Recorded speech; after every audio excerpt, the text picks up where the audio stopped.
কেমন আছো দাদা? ভালো আছি ভাই। সৌম্য, কেমন আছো তুমি? এই তো ভালো আছি দাদা। দিদি কেমন আছো? আমি ভালো আছি, তুমি কেমন আছো? দিদি ভালো আছি। দিদি প্রথম আজকে যে প্রশ্নটা দাদা, দিদি তোমাদের কাছে যেটা হচ্ছে, পুজোয় আমরা দেখতে পাচ্ছি মিঠুন চক্রবর্তী ব্যাক করছে। তো যে ছবিটা নিয়ে আমরা অনেক এক্সাইটেড ছিলাম, তো মেগাস্টার মিঠুন চক্রবর্তী, তো সেইটাও যেরকম আসছে তেমনি আমাদের দেবদার সুপারস্টার দেব মানে বক্স অফিস কিং এর টেক্কাও আসছে। তারপর আমরা আবার দেখতে পাচ্ছি উইন্ডোজ প্রোডাকশনের বহুরূপী আসছে। তো তোমরা আগে কোনটা দেখবে? তোমাদের ফার্স্ট চয়েস কোনটা হবে? আমাদের প্রথম চয়েস আমরা যেভাবে ভেবেছি, প্রথমে আমরা টেক্কা দেখব, তারপরে আমরা বহুরূপী দেখব, তারপরে আমরা শাস্ত্রী দেখব, কিন্তু প্রথম দিনেই তিনটে দেখব। এখন ব্যাপারটা হয় কি, সবসময় তো আমাদের ভেবে রাখার উপরে ডিপেন্ড করে না। আমাদের ধারে কাছে সিনেমা হলে কিভাবে শো টাইম এসছে সিনেমাগুলোর, সেটার উপরে ডিপেন্ড করে। তবে আমাদের ইচ্ছে আমরা প্রথমে টেক্কা দেখব, এবারে দেখা যাক টেক্কা না হয়ে ওটা বহুরূপীও হয়ে যেতে পারে, সেটা টাইমের উপর ডিপেন্ড করছে। মানে যেরকম আমরা পাবো, মোটামুটি যেরকম শিডিউলে মানে শো পাবো হলে সেরকমই দেখার চেষ্টা করবো। তো দাদা, আমি আজকে যেরকম আর দেরি না করে একদম কোশ্চেনে ঢুকছি। তো মানে আমার যে প্রথম প্রশ্নটা সেটা হচ্ছে যে আমরা জানি যে আমাদের এখানের কিছু একজন সুপারস্টারের, মানে আমি কি নাম করতে পারি সেই সুপারস্টারের? না, তুমি বলো, এমনি তোমার যে প্রশ্ন তুমি সেভাবেই করো। আমি আচ্ছা, আমি উত্তর দেবো, তুমি করো। আচ্ছা, আমাদের এখানকার সুপারস্টার জিতের, মানে বাংলার সুপারস্টার জিতের, তো তার বেশ কিছু বাজে ফ্যান তো দিদিকে একদম বাজেভাবে অনেক সময় ট্রোল করেছেন, এবং ইনফ্যাক্ট আমরা দেখেছি সেটা অনেক মাত্রা ছাড়ানো ট্রোল। তো এবার তোমাদের ক্ষেত্রে তারা যেটা বলে যে জিদ্দা নাকি যখন লাস্ট টাইম বুমেরাং এর ইন্টারভিউ যখন হয়েছিল, সেখানে নাকি তোমাদের কল এসেছিল এবং তোমরা নাকি গেছিলে, কিন্তু সেখানে তোমরা ইন্টারভিউটা নিতে পারোনি। সেটা শুধুমাত্র তারা বলছে যে আমরা বের করে দিয়েছিলাম, আমাদের জন্য নিতে পারেনি। তো সেটা নিয়ে তুমি কি বলতে চাও? দেখো ভাই, মানে একদম স্ট্রেট টু দ্য পয়েন্ট আমারও মনে হয় উত্তর দেওয়া উচিত, এবং আমার ভালো লাগলো যে এরকম কোয়েশ্চেন, আমি ভাবছিলাম এরকম কোয়েশ্চেন আসবে, কারণ এরকম বান আসাটাই উচিত। যে যে সিচুয়েশন গেল লাস্ট কিছুদিন আমাদের সঙ্গে, এবং যাই হোক সেটা তো সবটাই পাবলিক। এখন বিষয় হচ্ছে যে এই যে ঘটনাটা ঘটেছে, তুমি জানোই যে আমরা আমাদের চ্যানেল থেকে এরকম কমিউনিটি পোস্ট করেছিলাম যে তুমি যার নাম করলে আমরা তাকে, তার নামটাও পর্যন্ত নেব না, এবার থেকে আমরা তাকে বয়কট করছি, এইটা ঘোষণা করেছিলাম। এবং এইটার উপরে বেস করে অনেকেই নিজেদের মতো স্টোরি লাইন সাজিয়ে নিচ্ছে, এবং এক্স্যাক্টলি সেদিন যে ঘটনাটা ঘটেছিল আজকে আমি সেটা বলছি, এটা আজকে আমি পাবলিকলি বলছি, ফার্স্ট টাইম তোমার কাছেই বলছি, তোমার ইন্টারভিউ সেশনে বলছি। যেদিন ইন্টারভিউ সেশনটা হয়েছিল তার আগের দিন দুপুরবেলা থেকে বিকেল বেলা পর্যন্ত, পৌশালী, ইফ আই এম রং, ঘাড় নাড়িয়ে বলিস যে আমি এইটা ভুল বলছি, সেটাকে নিজে আমায় ঠিক করে দিস। আর যদি আমি ঠিক বলে থাকি, সো মানে তুই তো ছিলিসই। তো আমরা দুজনেই ঘরে, ও শুয়েছিল, পৌশালী ঘুমিয়ে পড়েছিল, সারাদিন খাটাখাটনি ছিল তাই ঘুমিয়ে পড়েছিল। আর আমি ওই কম্পিউটারে বসে বসে, তখন যেহেতু তার একটি সিনেমা আসছে, তার সিনেমার আপডেটস পৌশালী যাতে আরো তাড়াহুড়ো করে ভালো আপডেটস পেতে পারে বা দিতে পারে, তার জন্য আমরা প্রিপারেশন করছিলাম। মানে আমি কম্পিউটারে বসে প্রিপারেশন করছিলাম যে আর নেক্সট খবরটা কি দেব, তৈরি করছিলাম, খুঁজতে হয় না, আপডেটস জানতে হয়। তো হঠাৎ বিকেল বেলায় পৌশালীর ঘুম ভাঙে, ও ঘুম থেকে উঠেই বলে, আরে চিচি, আমার ফোনে প্রায় 8-9খানা মিস কল এসছে ওনার হাউস থেকে। তো সেটা শুনে স্বাভাবিক, তিনি অনেক বড় স্টার, এটা নিয়ে কোনো কোয়েশ্চেন নেই সেটা। এবং পৌশালী ওনার ডাই হার্ট ফ্যান, মানে আমি এখনো বলছি পৌশালী ওনার মানে ছোট থেকে ফ্যান। তো সেরকম একটা মোমেন্ট থেকে দাঁড়িয়ে যখন পৌশালীর কাছে 7-8টা মিস কল আসে, এবং দুর্ভাগ্যবশত এটা তুইও, মানে তুই বলে ফেললাম, সরি ভাই, তুমিও আমাকে কনফার্ম করো যে আমি ঠিক বলছি কিনা। অনেক সময় তুমি যখন আমায় ফোন করেছো, তুইটাই ঠিক আছে। থ্যাংক ইউ, বাট মানে তুমি যখন আমায় ফোন করেছো অনেক সময়, এই ইন্টারভিউ সেশনটা তো বহুদিন ধরে চেষ্টা করছো তুমিও, আমরাও কোনোভাবেও টাইমে কুলোতে পারছিলাম না। তুমি একটা জিনিস বলো যে তুমি যখন আমায় ফোন করেছো আমি অনেক সময় ফোন তুলতে পারিনি, কারণ আমার ফোন সাইলেন্ট থাকে। সেরকম আমার ফোনেও সেদিন কৌশালীকে না পেয়ে ওই হাউসের তরফ থেকে কিন্তু ফোন এসেছিল, আমি তুলতে পারিনি। তারপরে আমরা রিং ব্যাক করি, স্বাভাবিক। রিং ব্যাক করার পরে আমরা জানতে পারি যে আমাদেরকে তারা খুঁজছে, কারণ আমাদেরকে ইন্টারভিউর জন্য ইনভিটেশন দেওয়া হচ্ছে, এবং ফোনের পরেই সঙ্গে সঙ্গে অফিসিয়াল মেল ঢোকে, এবং হোয়াটসঅ্যাপে যেমন পাঠিয়ে দেন হাউস থেকে সেরকম পাঠিয়েও দেন। আমরা খুবই আবেগপ্রবণ হয়ে যায়, স্বাভাবিক। পৌশালী ওনার বিশাল ফ্যান, তাই পৌশালী অন্যান্য সময় ইন্টারভিউ যখনই করে না কেন, পৌশালী সবসময় মাথায় রেখে ইন্টারভিউ করে, মাথাতেই রাখে কোয়েশ্চেন গুলো, একটা নিজের মতো সাজেশন করে। কিন্তু ওনার জন্য স্পেশালি ও সেদিন কিন্তু কোয়েশ্চেন লিখছিল, আমি যদি ভুল না করি, ও লিখে মনে রাখছিল যে আমি এই প্রশ্ন করব, এরম এরম করে যাব। এইবার যখন আমরা সেদিন যাই, আমরা তো শান্তিপুরে থাকি, আমাদের বাড়ি শান্তিপুরে, পশ্চিমবাংলার শান্তিপুর হচ্ছে নদিয়া জেলার একটি ছোট্ট মানে একটা মফস্বল শহর। সেখান থেকে কলকাতার ডিস্টেন্স হচ্ছে 100 কিলোমিটার। তো বুঝতে পারছো, আমরা যখন ইভেন্টে যাই বা কিছুতে যাই আমাদের অনেক সময় যায়। গাড়িতে যাই, ট্রেনেও যায় না, গাড়িতে যাই, তাতেও অনেক সময় যায়। এইবারে আমরা তো গাড়ি নিয়ে পৌঁছে যাই সেখানে। এবারে আমরা দেখছি সকলের ইন্টারভিউ সেশন হতে শুরু করে দিয়েছে, আমরাও সেখানে উপস্থিত ছিলাম, এবং সকলের শেষে আমাদের আগে ছিল মহারাজ এবং তার আগে ছিল প্রিন্স। তুমি দুজনেরই ইন্টারভিউ আই হোপ সো তোমার চ্যানেল থেকে এসছে, আমি জানি না, মহারাজেরটা আমার মনে আসছে, হ্যাঁ মহারাজেরও তুমি করেছিলে।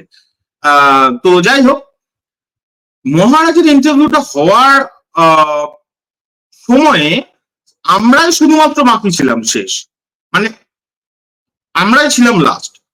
এবার ওইখানে আমরা দেখতে পাচ্ছিলাম যে হাউসকে বারবার করে যে জায়গাটাই হচ্ছিল, যে মানে একটা রেস্টুরেন্ট মতো ছিল, সেইখানে বারবার করে সেখানকার লোকজন এসে হাউসের লোকদের প্রেসার ক্রিয়েট করছে, এবার তাড়াতাড়ি র্যাপ আপ করুন, কারণ নেক্সট যে তাদের মানে বুক করা আছে তারা ছাড়তে বলছে। এখন এখানে প্রশ্ন হচ্ছে, এটা হতে পারে, ইটস নাইস, এটা নিয়ে আমার কোনো আপত্তি নেই, এবং তখন কৌশালীকে এসে হাউসের তরফ থেকে অনেক ভালোভাবে, অনেক ভদ্রভাবে বলা হয় যে পৌশালী কিছু মনে করিস না বাবা, ঠিক এক্সাক্ট এই ল্যাঙ্গুয়েজটা, কিছু মনে করিস না বাবা, আজকে না ইন্টারভিউটা হচ্ছে না। তখন আমরা ওই সব সেট আপ করছি, কারণ মহারাজের পরেই আমরা আমাদের লাস্ট ইন্টারভিউ। তখন আমরা জিজ্ঞেস করি কেন, আমি তো অলরেডি দেখছিলামই কি হচ্ছিল। সেরকম একটি সময়ে আমরা এটা শুনে একটুখানি ভেঙে পড়ি যে এ মা মানে এটা কি হলো, সবার সঙ্গে হয়ে গেল, আমাদেরটা হবে না। এরকম সময় পৌশালী প্রচন্ড ইমোশনালিও মানে ব্রেকডাউন করে, খারাপ লাগে ওর, এটা স্বাভাবিক। তা ওখানে প্রিন্স ছিল, মহারাজ ছিল, ওরাও পৌশালীকে বোঝায় দেখো এটা তো হতেই পারে, এরম এরম বিষয়। এখন এখানে প্রশ্ন হচ্ছে, এখানে যে সিনারিওটা ক্রিয়েট করা হলো, আমরা এই ঘটনার পরে বাড়ি চলে আসি।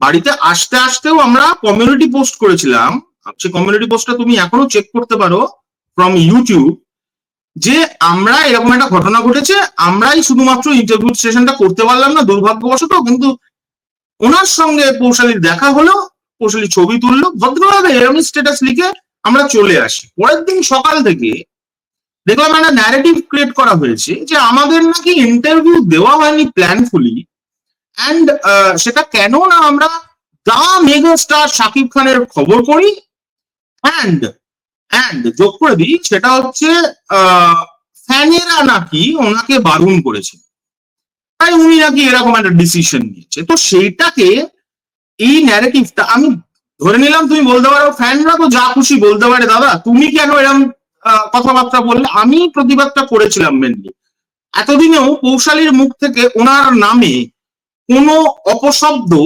আমাকে যদি শোনাতে পারো, আমি ইউটিউবে যত ওনার নাম করে ভিডিও তৈরি করেছি সব ডিলিট করে দেবো, মানে এটা গ্যারান্টি দিচ্ছি। তো সেরকম একটা মোমেন্টে আমি দেখলাম হঠাৎ করেই ন্যারেটিভটা ক্রিয়েট হলো যে আমাদের ইন্টারভিউ উনি দেননি শুধুমাত্র ফ্যান্সদের জন্য। তাহলে এটা যদি সত্যি হয় তাহলে তো আমি বলবো উনি খুব হীনমন্যতায় ভুগছে। প্রশ্নটা এটাই আমার কাছে তখনই উঠছে না প্রশ্নটা, যে এটা যদি সত্যি হয় তাহলে বাংলার আম জনতার কাছে মেসেজটা কি যাচ্ছে, যে তার ফ্যানদের ওয়ার্ড অনুযায়ী সুপারস্টার তিনি আমাদেরকে শুধুমাত্র ইন্টারভিউ দিলেন না, আমরা অন্য একজন মেগা স্টারের খবর করি বলে।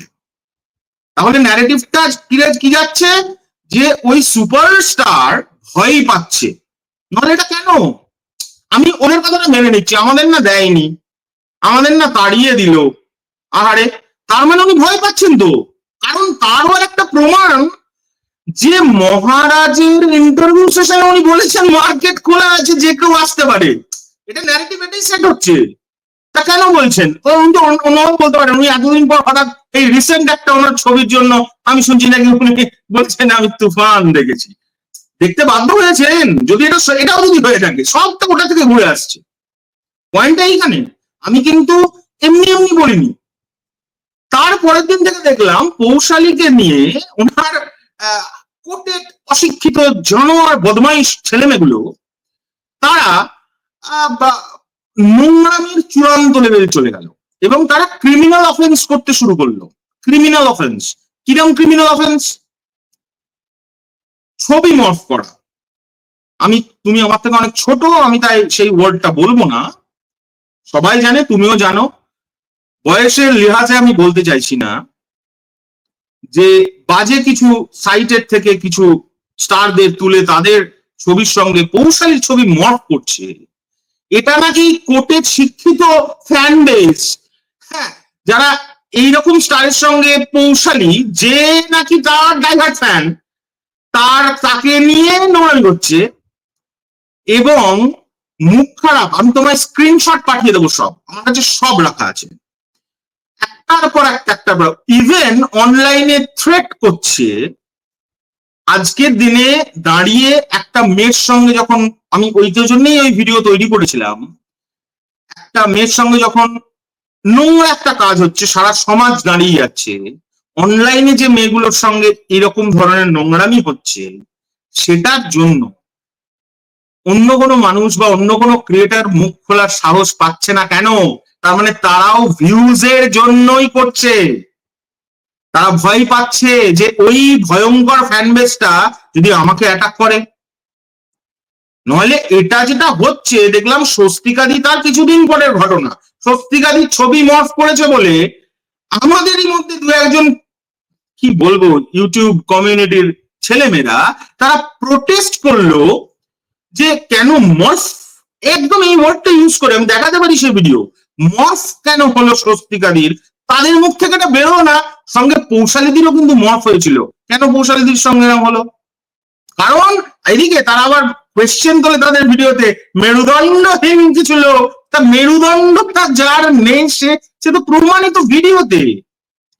আর আমরা যে কারণে ওনাকে বয়কট করলাম, কারণটাও ক্লিয়ার হওয়ার আশা করি তুমি ক্লিয়ার হতে পারলে, যে ওনার ওই অসভ্য নোংরা জানোয়ার ফ্যানগুলো ওনার জীবন শেষ করে দিচ্ছে, ওনাকে একটা ভুল সুপারস্টারের একটা ভুল বাবলের মধ্যে রেখে দিয়েছে। ওনাকে রিয়েলিটিতে ফিরে আসতে হবে, কারণ রিয়েলিটিতে ফিরে না আসলে আগামী দিনের যত ছবি আছে আমাদের কিছু বলতে হবে না, আমজনতা দেখতে যাবে না। ওই চারজন অমুক দেশ থেকে বসে বিশাল বড় ফ্যান, আমি এদিকে বক্স অফিসে 2% দেওয়ার ক্ষমতা নেই, করে কোনো লাভ নেই। আমরা এই কারণের জন্য আমরা বলাটা ভুল। আমি তো এই চ্যানেলের মালিক, আমি ডিসিশন নিয়েছি আমার চ্যানেল থেকে ওরকম একটি মানুষের যার ওই রকম অশিক্ষিত জানোয়ার ফ্যান আছে, আমরা তাদের সঙ্গে ভাই নেই, আমরা ভয় পেয়ে সরে এসেছি, এটা পরিষ্কার কথা। তো এটার জন্য এই ন্যারেটিভটা না ক্রিয়েট করা হয় যে অমুকরা কেন নাম নিচ্ছে না তমুকের, কারণটা আমি তোমার মাধ্যমে বলার চেষ্টা করছি তা না। আপকামিং যত পডকাস্ট আমার ঠাকুরের দয়ায় হবে, তোমাদের মতো ভাইয়েরা সাপোর্ট দেখাবে, আমরা ততবার, আমি তো অন্তত এই কথা বলেই যাব তা আমার ক্ষেত্রে এটা যতদিন পর্যন্ত না ওই ফ্যান গ্রুপ গুলোর থেকে সরি ওয়ার্ডটা না পাচ্ছি, আমরা কথা বলবো না, কোনোদিনও কথা বলবো না। এবং তার জন্য এটাও তোমায় আমি আজকে বলে রাখছি, তোমার এই পডকাস্টে মিলিয়ে নিও, তার জন্য যদি এরম হয় যে অনেক সবাই ভিডিও করছে, স্বাভাবিক করবে, আমি কাউকে বারণ করছি না করার জন্য, ওনাকে নিয়ে সবাই ভিডিও করুক, সবাই ভিউজ কামা, ভিউজটা বলতে তো লজ্জা কেন, সবাই তো ভিউজ কামাচ্ছে, আমরা তো content creator, and of the day we are doing this for views. মানে আমি তো নিজের জন্য ভিডিও বানাই না, মানে আমি নিজের জন্য বানালাম, নিজেই শুনছি বসে বসে, এটা তো নয়। আমি তো চাইবো আমার বক্তব্যটা যাতে দুজনের কাছে পৌঁছই, তাহলে তো আমি বলবো প্রাইভেট করে রাখা উচিত। ইউটিউবে আমার না ভিডিও করতে খুব ভালো লাগে, ভিউজের জন্য আমি করি না, ফ্যান কাটার করি না, এদিকে আমি না ভিডিও বানাই কিন্তু আমি প্রাইভেটও করি না, মনিটাইজেশনটা অন করে রাখি, যুক্তিটা মিলছে না না। কারণ ইউটিউবে এটা করছেন, ইউটিউবে ক্লজ লগে আছে, তোমার চ্যানেল থেকে যারা যে ভিডিওটা দেখতে চাইবে সেই ধরনের ভিডিওই তৈরি করো, তাহলে তোমার চ্যানেলটা গ্রো করবে, নইলে যেখানে ছিলে সেখানেই থাকবে। যাই হোক, আমি একটু বেশি বলে দিলাম, তার কারণটা হচ্ছে এটা না লং প্রসেস, এটা না বোঝালে আমি মনে হয় মানে পাবলিকের কাছে একটা অন্য সিনারিও পৌঁছচ্ছে। একদম দাদা, একদম। তো দাদা আমার এই পরিপ্রেক্ষিতে তুমি আগে একটা যখন ভিডিও করেছিলে সেই পরিপ্রেক্ষিতে আমার ৩-৪টে প্রশ্ন আছে, তো ওগুলো আমি তাহলে করছি। তো তো তুমি যখন বলেছিলে যে আমাদের এখানকার দিদির সঙ্গে যেটা হয়েছিল সেটা খুবই খারাপ হয়েছিল, তো তুমি সেখানে বলেছিলে যে তুমি আরেকটু কিছু হলে তুমি কোনো লিগাল স্টেপ নেবে, বাট তুমি এখনো কিছু লিগাল স্টেপ নাওনি, এখন অনেকটা কমে গেছে, এখন দেখছি যে রিসেন্ট টাইমে অনেক কমে গেছে। তো মানে তুমি লিগাল স্টেপটা নাওনি কেন? মানে সেটা কি মানে তুমি কোনো ঝামেলা চাওনি বলে তাই? তোমায় বলি শোনো, ultimately and of the day গিয়ে যতগুলো ছেলে মেয়ে এগুলো করছে এই বদমাইশি গুলো, এরা আমার থেকে এন্ড অফ দ্য ডে গিয়ে বয়সে প্রচুর ছোট, প্রথমত। দ্বিতীয়ত হচ্ছে বয়সের কথা বলছি, হ্যাঁ বয়সে অনেক ছোট। দ্বিতীয়ত হচ্ছে আমি করিনি তা নয়, কিন্তু আমি মাঝখানে বেশ দু একজন আর করেছিলাম, তারা মাঝখানে বন্ধ হয়ে গেছিল, দিয়ে আবার যখন নেক্সট টাইম শুরু হলো তখন আমি করিনি, তখন আমি একটা অন্য কাজ করেছি। সেটা তো সেটা তোমায় বলি শোনো, ওদের যত কটা পেজ ছিল যারা করছিল তাদের সবাইকেই ধরে ধরে আদর দিয়ে দিয়ে একটা করে রিপোর্ট পাঠানো হয়েছিল, যেটা স্ট্রাইক রিপোর্ট।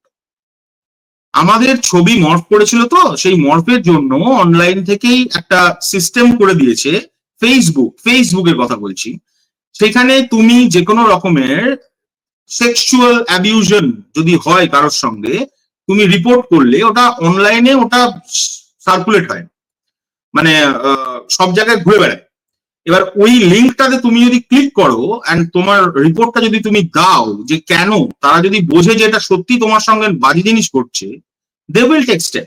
আমি অনলাইনের মাধ্যমে গেছি, তারপরে আমি প্রথম দিকে একবার লিগাল স্টেপ নিয়েছিলাম, তখন বন্ধ হয়ে গেছিল, বেশ কয়েকজন অসভ্যতা করছিল, তারপরে জিনিসটা দেখলাম পেজগুলো ডিরেক্ট করছে। এবার এরা অন্য দেশ থেকে অন্য দেশের পেজ করছে, আমাকে অনেক ভাই বোনেরা ফোন করে, ইভেন অনেক ওনারই ফ্যান যারা আমাদের খুব ভালোবাসে তারাও ফোন করে বলেছে please take legal step.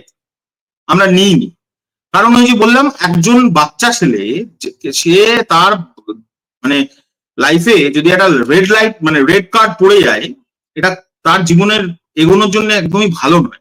R end of the day একটা জিনিস বুঝতে হবে, it's entertainment, it's a entertainment world, film একটা entertainment world, it's not a war, it's not a war zone যে আমি এখান থেকে একটা মিসাইল ছাড়লাম ওখান থেকে একটা স্টেন গান আসবে, সেইটা অনেকে বুঝতে পারছে না, তারা একদম নিজের মতো করে নিয়ে নিচ্ছে জিনিসটা, পার্সোনালি চলে আসছে এবং নোংরামির চূড়ান্ত লেভেল চলে যাচ্ছে। আমি বেশ কিছু পেজকে স্ট্রাইক পাঠিয়েছিলাম এবং তার প্রমাণ আছে, আমার কাছে মেল আছে, আমি সব করা তাদের যে রিমুভ হয়েছে আমার পাঠানো মেল থেকে সেটারও প্রমাণ আছে। আমি তো ইচ্ছে করলে এগুলো পোস্ট করতে পারতাম ওদের হ্যাম্পার করার জন্য, করি। আজকে বলছি কেন, আমি দেখছি ন্যারেটিভটা এমন সেট হচ্ছে যেটা মনে হচ্ছে সবই আমরা দোষ করে বসে আছি। ভাই না, ঢিল মারলে পাটকেল খেতে হবে, এটা বাস্তব কথা, তাই খাচ্ছি, অনলাইনে খাওয়াচ্ছি। আর দাদা বলছি যে তুমি যখন তোমাকে নিয়ে যখন অনেক জায়গায় অনেক সময় আমাদের এখানকার বড় বড় ক্রিয়েটাররা এই পার্টিকুলার চ্যানেলটা নিয়ে অনেক সময় ট্রোল করেছেন, যেটা আমি আমি সবটাই বলছি কারণ আমি কিছু মানে আহ, আমি বলছি যে বলো যখন বলো বলো। রাজকুমার সিনেমার যখন গানটা বেরিয়েছিল আমি একাই রাজকুমার, তো ওইটা আমাদের এখানকার যারা ক্রিয়েটাররা রয়েছেন, যারা বড় বড় ক্রিয়েটাররা রয়েছেন, আমি তাদের নাম বলছি না, তারা প্রত্যেকে সেই গানটাতে রোস্ট করেছে। এবং আরেকজন এখানকার ক্রিয়েটার দাদা আমার, তো সে তোমাদেরকে তার ভিডিওর মধ্যে রোস্ট করে মানে একটা কি দুটো লাইনে কথা বলেছে, তো তোমরা দেখেছি কোনো রোস্টের কোনো সময় কিছু রিপ্লাই দাও না, তো সেটা কেন? মানে সেটা তো তোমরাও তো তাদেরকে বলতে পারো যে আমরা করেছি, ঠিক ঠিক আছে। আমরা রিপ্লাই দেওয়াটা পছন্দ করি না তা না, রিপ্লাই রিপ্লাই খেলতে বেশ ভালোই লাগে, মিথ্যে কথা বলে লাভ নেই। কিন্তু দেখো, একটা সত্যি কথা বলি, সেটা হচ্ছে আমি কত রিপ্লাই করব। আলটিমেটলি যারা আমাদের পোক করছে বা যারা আমাদের পোক অযথা করে, আমরা আগে খুব রিপ্লাই করে দিতাম। আমি নাম করেই বলছি, অরিত্রর সঙ্গে আমাদের প্রচুর রিপ্লাই রিপ্লাই খেলা চলেছে, এবং যেটা খুব মানে অরিজিনালি, মানে কোনো প্ল্যানফুলি স্ক্রিপ্টেড নয়। মানে অরিত্র একটা কিছু মন্তব্য করেছে, আমরা সেটার বিপক্ষে চলে গেছি। তো পরবর্তীকালে গিয়ে অরিত্র আমার খুবই কাছের একজন ভাই, আজকেও ওর লিঙ্ক পাঠিয়েছে, ওর গান বেরিয়েছে, সিনেমার শাস্ত্রীর গান বেরিয়েছে, যে কেমন লেগেছে গানটা। তো আমরা এখন ওটা করে উঠতে পারিনি, করবো। তো আমি না একটা জিনিস দেখেছি, এন্ড অফ দ্য ডে গিয়ে মানুষ বা তুমি তোমার নিজের লাইফে তোমার সাকসেস আসছে কিনা এটাই হচ্ছে মেন। কে কি বললো না বললো, আই জাস্ট ড্যাশ অফ। কারণ এন্ড অফ দ্য ডে যারা এগুলো বলে তারা এখনো খাটছে, তারা এখনো তাদের ভিডিও শেষে গিয়ে বলে ভাই সাবস্ক্রাইব করুন, সাবস্ক্রাইব করুন। তাদের সাবস্ক্রাইবার এখনো যে জায়গায় ছিল, আর আজকে আমার সাবস্ক্রাইবার রোজই ঠাকুরের দয়ায় সকলের আশীর্বাদে হচ্ছে। তো মানুষ এন্ড অফ দ্য ডে গিয়ে ওই একটা ভিডিও রিচ হলো না, বা আমি একটা অন্য টপিকে ভিডিও করলাম তাই রিচ হলো না, আমি আমার চ্যানেলের টপিকে এখন ভিডিও করছি সেটাই রিচ হচ্ছে না কিনা ওটা দেখে বল, ওটা দেখে ডিসিশন নেওয়া উচিত যে সাকসেস পেয়েছে না সাকসেস পায়নি। মানে আমার চ্যানেলটা হচ্ছে কুকিং চ্যানেল, আমি সাডেনলি একদিন মনে হলো না একটু কুকিং থেকে ভ্লগ করে দেখি, তো তো সেই দিন দেখলাম ভ্লগটায় 100 ভিউজ উঠলো, তার মানে বুঝে নিলাম চ্যানেলটা না ফালতু না। চ্যানেলটাকে বিচার করতে হবে, চ্যানেলটা এখন কুকিং এর ভিডিও বানাচ্ছেন, মানুষ কত দেখছে। তো এটা, এবং ইউটিউব তাই বলছে তোমার চ্যানেলে যারা যেটা দেখতে চাইছে বেশি করে সেইটাই ভিডিও করো, সেই টপিকেই ভিডিও করো। আমরাও তাই করি, গোয়িং উইথ দ্য ফ্লো, সবাই তাই করে, কিন্তু কেউ স্বীকার করে না, আমি ওপেনলি বলি। আর দাদা বলছি যে যেটা মানে আমার কাছে পার্টিকুলারলি এই প্রশ্নটা নয়, এটা দেখেছিলাম যে অনেক পেজ থেকেও বলা বলি করছিল, বাট এটা নিয়ে কখনো তুমি কিছু বলনি। মানে পেজ বা আমাদের অনেক জিৎ ফ্যানরাও বলেছিল, তো আমি দেখেছিলাম। তো আমি যেটা প্রশ্নটা সেটা হচ্ছে যে তুমি যে জিদ্দাকে যে নামটা দিয়েছো মানে ফ্লপ চাঁদ, তো সেই নামটা, তো তুমি বলেছিলে যে উনি যেহেতু মানে এখন খুব একটা বক্স অফিস দিতে পারছেন না, তাই জন্য তুমি এটা বলেছিলে। বাট তারা তখন বলেছিল যে তুমি যেহেতু এসআরকে এর ফ্যান, তো এসআরকেও মাঝখানে অনেকটা টাইম জুড়ে তার ফ্লপ দিয়ে এসেছিল, এবং পাঠান থেকে তিনি আবার কামব্যাক বুঝে গেছি তোমার করেছিলেন। কোয়েশ্চেনটা, হ্যাঁ হ্যাঁ। বুঝে গেছি তোমার কোয়েশ্চেনটা। এখন বিষয় হচ্ছে, তুমি তোমাকে খুব ক্লিয়ারলি আবারও বলে দিচ্ছি এই ব্যাপারটা। এই কোয়েশ্চেনটা খুব ইম্পর্টেন্ট কোয়েশ্চেন, যে আমি কেন ফ্লপ চাঁদ এই কথাটা বলেছি ওনাকে। আর শুধু ফ্লপ চাঁদ বলিনি, আমি আরো অনেক অনেক কিছুই নাম বানিয়েছি, চোরা চাঁদের সঙ্গে অনেক কিছুই বলি। এখন বিষয় হচ্ছে সেটা আমি আরো বলে যাবো, কারণ দেখো, প্রথমত হচ্ছে আমার বউকে পোক করে যাচ্ছিল, ওরা কিন্তু আমায় পোক করতে পারতো, আমাকে নিয়ে নোংরামি করুক যাই করুক, আমার একটা পুরুষ মানুষ, যা খুশি হোক। পুরুষ মানুষ বলেও এটা ভুল যে আজকের দিনে দাঁড়িয়ে নারী পুরুষ সকলেই সমান, কিন্তু তাও আমি ধরে নিচ্ছি, আমি একটা হাজবেন্ডের দিক থেকে যদি ভেবে থাকি, তাহলে আমি বলবো দে ক্যান ডু দোজ অসভ্যতা উইথ মি, ওরা আমার সঙ্গে করতে পারতো, আমি ওইভাবে রিয়াক্টই করতাম না, তাই সত্যি কথা বলছি।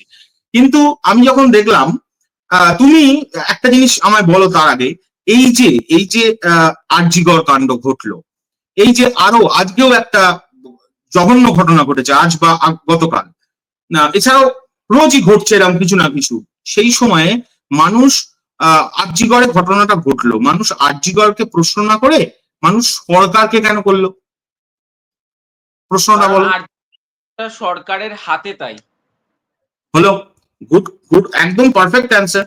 তো আমার বউকে নিয়ে অসভ্যতা করছিল ওই ফ্যানেরা, ওনার ফ্যানেরা। তো আমি হঠাৎ করে শাহরুখ খানকে গাল দেবো কেন, বা আমি হঠাৎ করে প্রশ্ন তুলবো কেন শাহরুখ খানের কাছে, আমি দেবদাকে প্রশ্ন করবো কেন, বা আমি সাকিব ভাইকে প্রশ্ন করবো কেন যে কেন আমার বউয়ের সঙ্গে এটা হয়েছে, বলুন আপনারা এই বাঁচাবেন? এটা তো কোনো পাগল নয়, হচ্ছে অমুকের ফ্যান। আমি কাকে টার্গেট না করে আমি টার্গেট করবো ফ্যানদের, বা আমি টার্গেট করবো শাহরুখ খানের ফ্যানকে, লে হালুয়া। তো আমি ওই যে নামটা দিয়েছি, ওরা যতবার আমায় পোক করবে, ওরা আমায় যত নোংরা ভাবে পোক করবে, আমি ততবার নানান রকমের নাম বানাবো। ওই চন্দ্রটা থেকেই যাবে সারা জীবনের জন্য, ওটা এখন হিট হয়ে গেছে। কারণ আমি তো মিথ্যে কথা বলি না, আমি যদি মিথ্যে কথা বলে থাকি যে কারণের জন্য নামটা দেওয়া, ওরা ওনার ফ্লপ হয়। অনেক সিনেমা সবসময় যে বিশাল হিট হবে এর কোনো মানে নেই, এটা আমরা বুঝি। মনুষ্যত্ব দিয়ে, হিউম্যানিটি দিয়ে যদি আমি কথা বলি, তাহলে it's natural. And of the day গিয়ে ইটস আ বিজনেস। ওনাদের ক্ষেত্রে প্রোডাকশন থেকে সিনেমা বানাচ্ছে, সিনেমা কিছু চলছে কিছু চলছে না, সবসময় যে চলবে এর কোনো মানে নেই, সবসময় চলবে না এর কোনো মানে নেই। তার মানেই যে একটা একজন অভিনেতা সে একদম ফ্লপ হয়ে গেল এর কোনো মানে নেই। কিন্তু তাদের তো বড্ড আবেগ, তারা যে আবেগটা দেখাচ্ছে নোংরামি করে, সেই আবেগটাকে ভাঙার জন্য আমি ফ্লপচাঁদ এই নামটা দিয়েছি, এবং এটা আমি বলেই যাবো। তাদের কাছ থেকে যত ভালোবাসা পাবো আমি এরম ভালোবাসা আরো দিয়েই যাবো। ফ্লপচাঁদ, চন্দ্রমতি, চন্দ্রহার, নানান রকমের চন্দ্র দিয়ে নাম আমি দিতেই থাকবো। তো আমার এগুলোতে কিছু যায় আসছে না, কারণ আমি কোয়েশ্চেন তুলতে চাই তার কাছে, তার যেন চোখে পড়ে যে এই এটা কি হলো, এমা এভাবে কেউ বলে নাকি? কিন্তু আমি তো কারণ নামই নিচ্ছি না, তারা কেন ভেবে নিচ্ছে যে আমি তাকেই ফ্লপচাঁদ বলছি? কারণ তারাও জানে কোন সিনেমাটা চলছে কোনটা চলছে না। একটা ফ্যান ক্লাব দিয়ে শুধুমাত্র সিনেমা হিট হয় না ভাই, এটা মানতে হবে। দেবদার পরপর 10খানা সিনেমা ব্লকবাস্টার গেছে। আচ্ছা, ব্লকবাস্টারের কথা শুনলে হয়তো অনেক বলবে এইটা এইটা এইটা, ঠিক আছে, যেটা গেছে সেটাই তো তুলতে পারছে না অন্য অন্য বেশ কিছু লোক, তাহলে কেন তুলতে পারছে? প্রসেনজিৎ চ্যাটার্জির এক একটা ছবি 7 কোটি 6 কোটি টাকা করে বক্স অফিস যাচ্ছে, 8 কোটি টাকা বক্স অফিস যাচ্ছে, মিস্টার ইন্ডাস্ট্রি। নিজে বল, তার বাস্তব কথা মানতে হবে, মানুষ নিচ্ছে না, তারা নিশ্চয়ই তারা সেখানে কত কিছু একটা গলতি আছে। এবার সেই গলতিটা আমি ঠিক করানো কেউ না, আমি তার যোগ্যই নই, বলছি তো। কিন্তু যেটা হচ্ছে আমি সেটাই বলছি, আর সেই বলাটাও এসছে কিন্তু রাত থেকে। কারণ তারা আমার ফ্যামিলিকে নিয়ে, আমার বউকে নিয়ে নোংরামি করবে, কি সব শব্দ! এই শিক্ষিত ফ্যান বেস যে বলছে যে বউকে বাজারে নামিয়েছি, এটা একটা ওয়ার্ড, এটা শিক্ষার পরিচয়। এই ধরনের ফ্যামিলির স্টার উনি। এদিকে উনি নিজে কিন্তু চরম শিক্ষিত, আমি এখনো বলছি ওনার মতো শিক্ষিত, অথেন্টিক শিক্ষিত মানুষ ইন্ডাস্ট্রিতে খুব কম আছে, কিন্তু কোনো কাজে লাগছে না।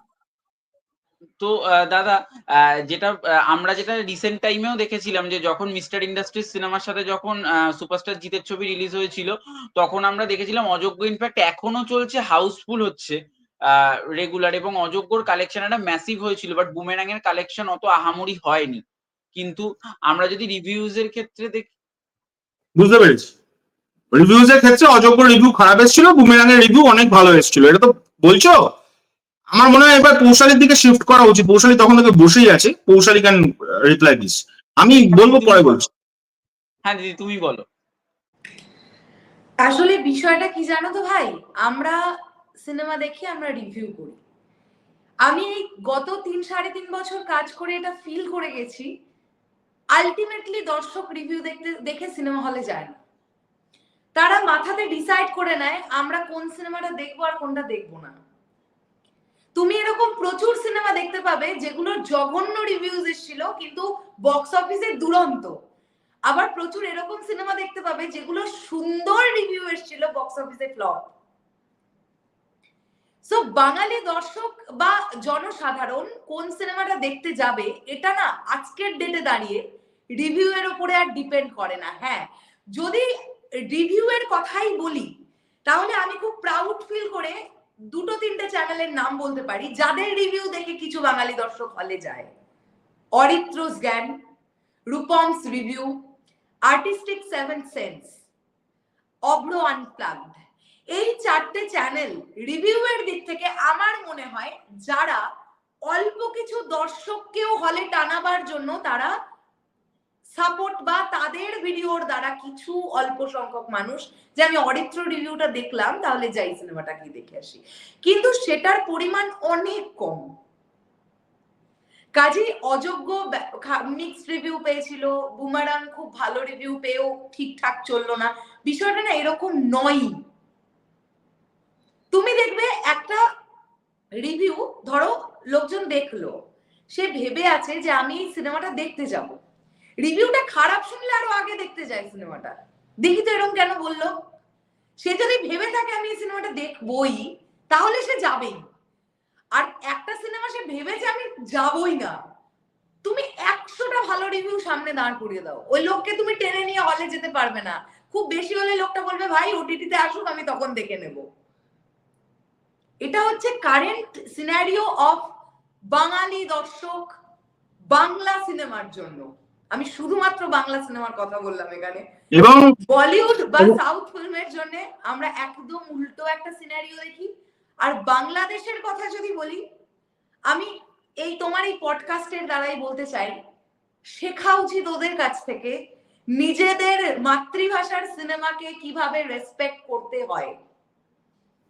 এবার সেখানে একটা দেশের মেগা স্টার, তিনি 25 বছর ধরে ইন্ডাস্ট্রিটাকে এগিয়ে নিয়ে চলেছেন, তার তো ক্রেডিট আছে রে বাবা, এমনি এমনি তো হয় না। কিন্তু তার ক্রেডিটটা একটা দিকে, উল্টো দিকে হচ্ছে তার লয়াল ফ্যান বেস। এই যে এতক্ষণ ধরে যে তোমার সৃঞ্জয় দা যেটা বললো না, যেটার জন্য আমাদের এত খারাপ লাগা, এবং আসলে জানো তো কবে থেকে খুব ঝাল লেগে গেল। এবার আমি কিছু কথা বলছি, কিছু মনে করো না, আমি একটুখানি বলি। বেসিক্যালি ঝালটা লেগে গেল কবে থেকে জানো, এই ফ্যান বেসটা যবে থেকে আমরা সত্যি কথা বলতে শুরু করলাম। আমার দোষ হয়েছিল মানুষ সিনেমাটা হলে চলছে না এটা বলাটা। আমি যদি মিথ্যে করে বলতে পারতাম, 2টো সিট বুকিং কে যদি বলতাম 200টা টিকিট সোল্ড আউট হয়ে হাউসফুল হয়ে গেছে, তাহলে আমি তাদের কাছে ভালো থাকতে পারতাম। কিন্তু তুমি ভেবে দেখো আমি দিনের শেষে গিয়ে এটাকে ইন্ডাস্ট্রির উপকার করছি না অপকার করছি? ইন্ডাস্ট্রির কথাও ছেড়ে দাও, আমি সেই লোকটার উপকার করছি না অপকার করছি? অপকার করা হচ্ছে এটা। আমি আজকে একটা সিনেমা দারুণ চলছে, আমি দেখতে পাচ্ছি বুক মাই শো করলে টিকিট বুকিং হচ্ছে না বা টিকিট বুকিং নেই, আমি ধরে নিলাম স্পট বুকিং হবে, চলো 30% হলো, সেই শোটাকে আমি হাউসফুল শো বলে চিৎকার করে ভিডিও বানালেই আমি ফ্যান, না হলে আমি ফ্যান নই। এবার ওরা কি দেখলো, ওদের কাছে এটা সিচুয়েশনটা এরকম ক্রিয়েট হয়ে গেল যে যেহেতু এখন শাকিব খানকে নিয়ে ভিডিও তৈরি করে, যেহেতু তার ফ্যান বেস অর্থাৎ সাকিবিয়ানদের তরফ থেকে এরকম সাপোর্ট পেয়ে চ্যানেলে এত ভিউজ পাচ্ছে, তাই এখন জিদ্দা এর কাছে পর হয়ে গেছে। আমি বোঝাতেই পারলাম না যে সত্যি কথাটা সত্যি ভাবে নিতে পারে না যে ফ্যান বেস তারা কি আসলেই কতটা জেনুইন ফ্যান। এবং দিদি এটা সুপারস্টার জিৎ নিজেই বলেছেন তার মানুষ ফ্লপ, তার মানুষ চলেনি। তাহলে তুমি আমাকে একটা কথা বলো, আমি একজন দর্শক হিসেবে তোমাকে এই প্রশ্নটা করছি, ধরো তুমি কোনো চ্যানেলের কিছু চ্যানেলের দর্শক, তুমি ধরো মানুষ সিনেমাটা যখন বক্স অফিসে চলছিল তুমি এরকম ভিডিওস তো দেখতে পেয়েছো আমাদের কমিউনিটির তরফ থেকেই, মানুষ হাউসফুল, বোর্ড ঝুলছে জায়গায় জায়গায় হাউসফুল, তাহলে সেই ভিডিওর সঙ্গে এই সুপারস্টারের কথাটা মেলাও তো? না, মিলছে না।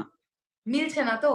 তাহলে যদি ফ্যান কেটারিং করাটাই মেন মোটো হয়ে থাকে, তাহলে আমার মনে হয় সেই ফ্যানেদের আমার দরকার নেই।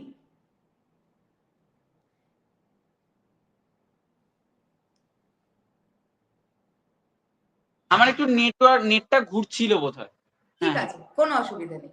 সো এটা থেকেই হয়তো ওদের রাগ। আর সত্যি কথা বলবো কি ভাই, আমি সৌম্য, আমি তোমার ভিডিওর তরফ থেকে এই মেসেজটা দিতে চাই, আমি বরাবরই জিদ্দার ফ্যান ছিলাম, আমি আজকেও জিদ্দার ফ্যান, আমি ভবিষ্যতেও জিদ্দার ফ্যান থাকবো। খাকি নেটফ্লিক্সে এলে আমি সবার আগে দেখবো, কিন্তু এই মানুষটাকে আমি রেসপেক্টের জায়গাটাতে রাখতে পারবো তখনই যখন আমি দেখবো আমি যে মানুষটাকে এত শ্রদ্ধা করি, এত ভালোবাসি, আজকে আমাকে নিয়ে সোশ্যাল মিডিয়ায় এত ছেড়খানি হলো? তুমি জানো না আমার ফ্যামিলিতে কি রকমের অশান্তি লেগে গিয়েছিল। তুমি আজকে ভাবো না, তোমার বাড়িতে তোমার এক দিদি আছে যে কন্টেন্ট ক্রিয়েট করে, হ্যাঁ, তোমার মা বাবা দেখছে ফেসবুক স্ক্রল করে, তাকে মর্ফ করা ছবি তার চোখের সামনে, বাবার চোখের সামনে সেই মেয়ের ছবি ওরকম ভাবে এলে ফ্যামিলিতে কিরকম ইস্যু ক্রিয়েট হতে পারে? তুমি তো একটু বড় হয়েছো, তুমি তো জানো। খুব খারাপ একটা ইস্যু ক্রিয়েট। আমি টিউশন পড়াতে যাচ্ছি, স্টুডেন্টস এর মা আমাকে ডেকে নিয়ে ছবি দেখাচ্ছে, পৌশালি এগুলো কি হচ্ছে? আমার তখন উত্তরটা কোথায় থাকে? আমার তখন মনে হচ্ছে আমি অন্যায় করে ফেলেছি, আমি কন্টেন্ট ক্রিয়েট করে আমি ভুল করে ফেলেছি। ওই মানুষটাকে নিয়ে আমার প্রথম দিন থেকে এত ভিডিও বানানো উচিত হয়নি। আমি ভুল ভেবেছিলাম। এই ফ্যানেরা এতদিন যারা আমার সঙ্গে ভালো ব্যবহার করতো তারা আসলে মুখোশ পড়া ছিল, তারা সত্যিটা নিতেই পারে না। এমন চ্যানেল, আমি তোমাকে এমন পেজের কথা বলতে পারি ভাই, শোনো আমি নাম তুলে বলছি, মহারাজ তখন চুচুড়ায় থাকতো, পার্টিকুলার একটি ফ্যান ক্লাবের তরফ থেকে বারবার এই সুপারস্টার জিদ্দার রিলেটেড ইভেন্টস ক্রিয়েট করা হতো হচ্ছে শেওড়াফুলিতে। কোথায় চুচুড়া আর শেওড়াফুলির ডিস্টেন্স আর কোথায় শান্তিপুর আর শেওড়াফুলির ডিস্টেন্স তুমি তো জানো। অনেক সময় এরকম হয়েছে আমি মহারাজেরও আগে গিয়ে পৌঁছে গেছি, সেই ভিডিওস তোমরা নিজেরাও দেখেছো। সেই লোকগুলোর কাছ থেকে যখন হোয়াটসঅ্যাপ স্ট্যাটাস এরকম দেখতে পাচ্ছি এসএমবি বয়কট, আমরা বলেছিলাম বলে জিদ্দা ইন্টারভিউ দেয়নি, পেছনে চারটে লাথি মেরে তাড়িয়ে দিয়েছে, এটা দেখার পরে আমার কেমন লাগে? আমি তো দিনের শেষে গিয়ে মানুষটার ফ্যান। সেই অভিমানের জায়গা থেকে আমি যদি এক্সপেক্ট করে থাকি যে আমি এরকম কিছু একটা মেসেজ পাবো, তার তরফ থেকেও দরকার নেই। আমি জানি তিনি অনেক বড় একজন স্টার, তার এত সময় নেই, কিন্তু তার টিম মেম্বারসরা তো দেখতে পাচ্ছেন সোশ্যাল মিডিয়া জুড়ে কি হচ্ছে। একটা মেসেজ যদি ওই পার্টিকুলার ফ্যান ক্লাব বা ফ্যান্সদের কাছে অবধি পৌঁছতে পারতো যে একটা মেয়ে ফ্যান নয়, ফ্যান ছেড়ে দাও, একটা মেয়েকে নিয়ে এরকম নোংরামিটা সোশ্যাল মিডিয়ায় বন্ধ হোক, তারা কি দ্বিতীয়বার সুযোগ পেত এটা করার? আজকে আরজিকর কাণ্ড নিয়ে এত প্রতিবাদ, আজকে সোশ্যাল মিডিয়াতে যে মেয়েগুলো অ্যাবিউজ হচ্ছে দিনের পর দিন, কই তাদের নিয়ে তো কোনো কথা হয় না। হ্যাঁ, কথা কখন হয়? যখন সেটা স্বস্তিকা দি বা মিমি চক্রবর্তী হয়। একদম ঠিক। তারাও মহিলা, আমরাও মহিলা। আর তুমি আমার ভিডিওস দেখো, কোনোদিন আমার কন্টেন্ট দেখে মনে হচ্ছে আমি অশিক্ষিতগিরি করেছি বা আমি নোংরামি করেছি আমার ভিডিওতে এসে? না না না না। তাহলে আমি কেন এটা সহ্য করব? তাহলে আমার যদি অভিমানটা হয় এত কিছুর পরে, যে মানুষটার হাউসের তরফ থেকে আগের দিন আমার কাছে ফোন এলো, তুমি ভাবতে পারবে আমার এগুলো বললে কান্না পায়? যখন আমাকে তার পিএ এসে বললেন সরি রে বাবা আজকে ইন্টারভিউটা হবে না, আজকে আমাদের এক্ষুনি জায়গাটা ছেড়ে দিতে হবে, তখন আমি কোয়েশ্চেন রেডি করে আমি ফাইনাল করছি, মানে যাতে আমি জানি তার কাছে আর সময় নেই বেশি, যাতে আমি 10 মিনিটের ইন্টারভিউটা জিস্ট ইন্টারভিউ করতে পারি। আমি ওই 10টা প্রশ্ন থেকেও কেটে 4টে প্রশ্ন বাছছি আমি কোন 4টে করব। সেই সময় এসে আমাকে এই কথাটা আমি তখন শুনছি যখন প্রত্যেকজনের অ্যালটমেন্ট ছিল ইন্টারভিউ এর জন্য 20 মিনিট, তারা 45 মিনিট করে ইন্টারভিউ নিয়ে শেষে এসে শরৎ মিউজিক ভেঞ্চার্স এর জন্য আর সময় নেই। এই ঘটনা কিন্তু তো তার আগে থেকে চলছিল। আজকে এই জিনিসটা হওয়ার পরে যে শরৎ মিউজিক ভেঞ্চার্স এর উপরে কোয়েশ্চেনটা উঠবে, এটা আমরা সেদিনই বুঝেছিলাম। আমি তোমাকে এত বড় কথা বললাম ভাই, এই জায়গায় যদি দেবদা বা সাকিব ভাইয়া থাকতেন না, পুরো ঘটনাটা আমরা উল্টো হতে দেখতাম। আমি জিদ্দার ফ্যান হয়ে এই কথাটা বলছি। ঠিক সেদিন হলো না, তারপরে হতো না, রিলিজের পরে অনলাইনে হতো, রিলিজের পরে হতো, কোনো একটা সময় যেরকম হতো। আমরা অনলাইনেও অনেক বড় স্টারের ইন্টারভিউ দেখেছি, যেরকম অঙ্কুশদার ইন্টারভিউ অঙ্কুশদার সঙ্গে তোমরা গিয়ে নিয়েছিলে, তো প্রিন্সদা সেখানে গিয়ে নেয়নি মির্জার সময়, তো তাকে অনলাইনে স্ট্রিমিয়ারের মাধ্যমে দেওয়া হয়েছিল। তো বলতে গেলে না ভাই অনেক কথা, অনেক অভিমান জমে আছে, এটা আমার ক্ষেত্রে। আর তোমার সৃঞ্জয়ার ক্ষেত্রে ব্যাপারটা না রাগে পরিণত হয়ে গেছে। অ্যাজ আ হাজব্যান্ড ওর রাগ করাটা খুব স্বাভাবিক, আর অ্যাজ আ ফ্যান গার্ল আমার অভিমান করাটা খুব স্বাভাবিক। আমি আমার অভিমান নিয়ে থাকি, আমাকেও বা আমাদেরকেও ওনার কোনো দরকার নেই। আর সত্যি বলছি, ওনাকে বা ওনার ওই অশিক্ষিত কিছু ফ্যানদের আমাদের আর দরকার নেই। ঠাকুরের আশীর্বাদে অনেক ছেলে মেয়েদের ভালোবাসা পাচ্ছি, আমাদের আর দরকার নেই। যেটার জন্য এত কিছু হয়ে গেল, আমি জীবনে এত হেনস্থার শিকার হইনি যা এই কিছু নোংরা ফ্যান যেভাবে হেনস্থার শিকার করলো সোশ্যাল মিডিয়ায় এসে এসে, এবং আমার পেজকে ট্যাগ করে করে, আমার শ্বশুর শাশুড়িকে ট্যাগ করে করে, মানে ভাবতে পারবে না তো তুমি। সো যাই হোক, আমরা একটা অন্য কোয়েশ্চেনে ছিলাম। তো যেটা আমি বললাম যে রিভিউ দেখে আজকালকার দিনের খুব গুটি কয়েক মানুষই সিনেমা দেখতে যায়। তারা ইনফ্যাক্ট দুর্গাপূজায় কে কোন সিনেমাটা দেখবে তারা অলরেডি ডিসাইডেড, জানে। আমার একটা এখানে কথা আছে, আমার একটা এখানে কথা আছে, সেটা হচ্ছে দেখো আলটিমেটলি তুমি যার সঙ্গে ওনার মানে তুলনা করলে ওই সিনেমাটার, তিনি দ্য ইন্ডাস্ট্রি, ঠিক আছে? আলটিমেটলি তাকে আমি আমি আমি তাকে ছোট থেকে দেখেছি, শুধু না আমার বাবা তাকে দেখেছেন তার ছোটবেলা থেকে, মানে বাবারও ছোটবেলা ওনারও ছোটবেলা। তো সেরকম একটা মানুষ একটা ছবি নিয়ে আসবে এবং সেটা সেটা এরকম ব্যবসা করবে না, তার সঙ্গে দি কৌশিক গাঙ্গুলি ডিরেক্টর, এটা আমরা জানতাম। এই যে অনেক কন্টেন্ট ক্রিয়েটারদের দেখছিলাম না, উড়িয়ে দিল, অযোগ্য হয়ে গেল, অযোগ্য কি হলো, এন্ড অফ দ্য ডে গিয়ে কি হলো, এখনো অযোগ্য, যোগ্যতার সঙ্গে চলছে। আর যেটার সঙ্গে তুলনা করছিল সেটা তো 2 সপ্তাহে 14 লাখ, ওটা নিয়ে তো কোয়েশ্চেন হবে না, মাল্টিপ্লেক্স কালেকশন 2 সপ্তাহে 14 লাখ। এটা থেকে তো প্রমাণিত সাধারণ মানুষ কিভাবে দেখছে। আচ্ছা, অসাধারণ মানুষ কিভাবে দেখছে? মাল্টিপ্লেক্সে সাধারণ মানুষ তো ঝগড়া অনুযায়ী মানে কথা অনুযায়ী যায় না, তো তারা দেখছে এদিকে এই লোকটা। বিষয় বলতে চাই, এই যে আমরা বক্স অফিসটা নিয়ে যে খুব একটা হাস্য মুখ নিয়ে বলছি না কথাটা, এটা বেসিক্যালি কিন্তু আমরা সেই মানুষটার ফেলিয়ারনেসে হাসছি এরকম নয়, বা তার মানুষ ডিজাস্টার হয়েছে তার জন্য আমরা খুব আনন্দ পেয়েছি এরকমও নয়, কোনোটাই নয়। আজকে তার ছবি বক্স অফিসে সেভাবে পারফর্ম করছে না, কালকে করবে, কারণ দিনের শেষে গিয়ে তিনি একজন সুপারস্টার। তার তো হিট সুপারহিট ব্লকবাস্টার লাইফেই নেই এরকম নয়, আছে। রিসেন্ট টাইমে তার টাইমটা ভালো চলছে না, হতেই পারে, তবুও তো বুমেরাং তুলনামূলক চলেছে তার আগের সিনেমাগুলোর তুলনায়। চেঙ্গিজও মোটামুটি চলেছিল, রাবণও চলেছিল, তো চলবে। আমরা চাই না এই মানুষটার খারাপ হোক, আমরা এই মানুষটার খারাপ চাই না, আমরা চাই বাংলা ইন্ডাস্ট্রি এগোক, কিন্তু ওনাকে বুঝতে হবে একটা জিনিস, সেটা হচ্ছে কোন ফ্যানেরা আসলে ওনার ভালো চাইছে আর কারা ওনার প্রতি আবেগে দেখাতে গিয়ে ওনাকেই ধসিয়ে ফেলছে। যাই হোক, আমার এটাই বলার ছিল। তো দিদি তোমাকে একটা প্রশ্ন আছে, যে আমরা জানি যে রায়ান রাফি স্যার তার জানিয়ে দিয়েছে তার ফেসবুক পেজ থেকে যে তুফান 2 এই 2025-এ আসবে না, 2026-এ আসবে, এবং তার আপকামিং মানে যে ছবিগুলো আছে তার মধ্যে লায়ন রয়েছে, যেটা জিদ্দা করছেন, এবং তারপর মেগাস্টার সাকিব খানকে নিয়েও আরেকটা ছবি করছে। তো তুমি এগুলোর মধ্যে কোনটা নিয়ে বেশি এক্সাইটেড? আমি না সবগুলো নিয়েই এক্সাইটেড। লায়নটা নিয়ে আমি কথা বলতে পারবো না, কারণ ওটা আমরা ঠিক করেছি। আমি রায়হান রাফি মানেই আমি এক্সাইটেড।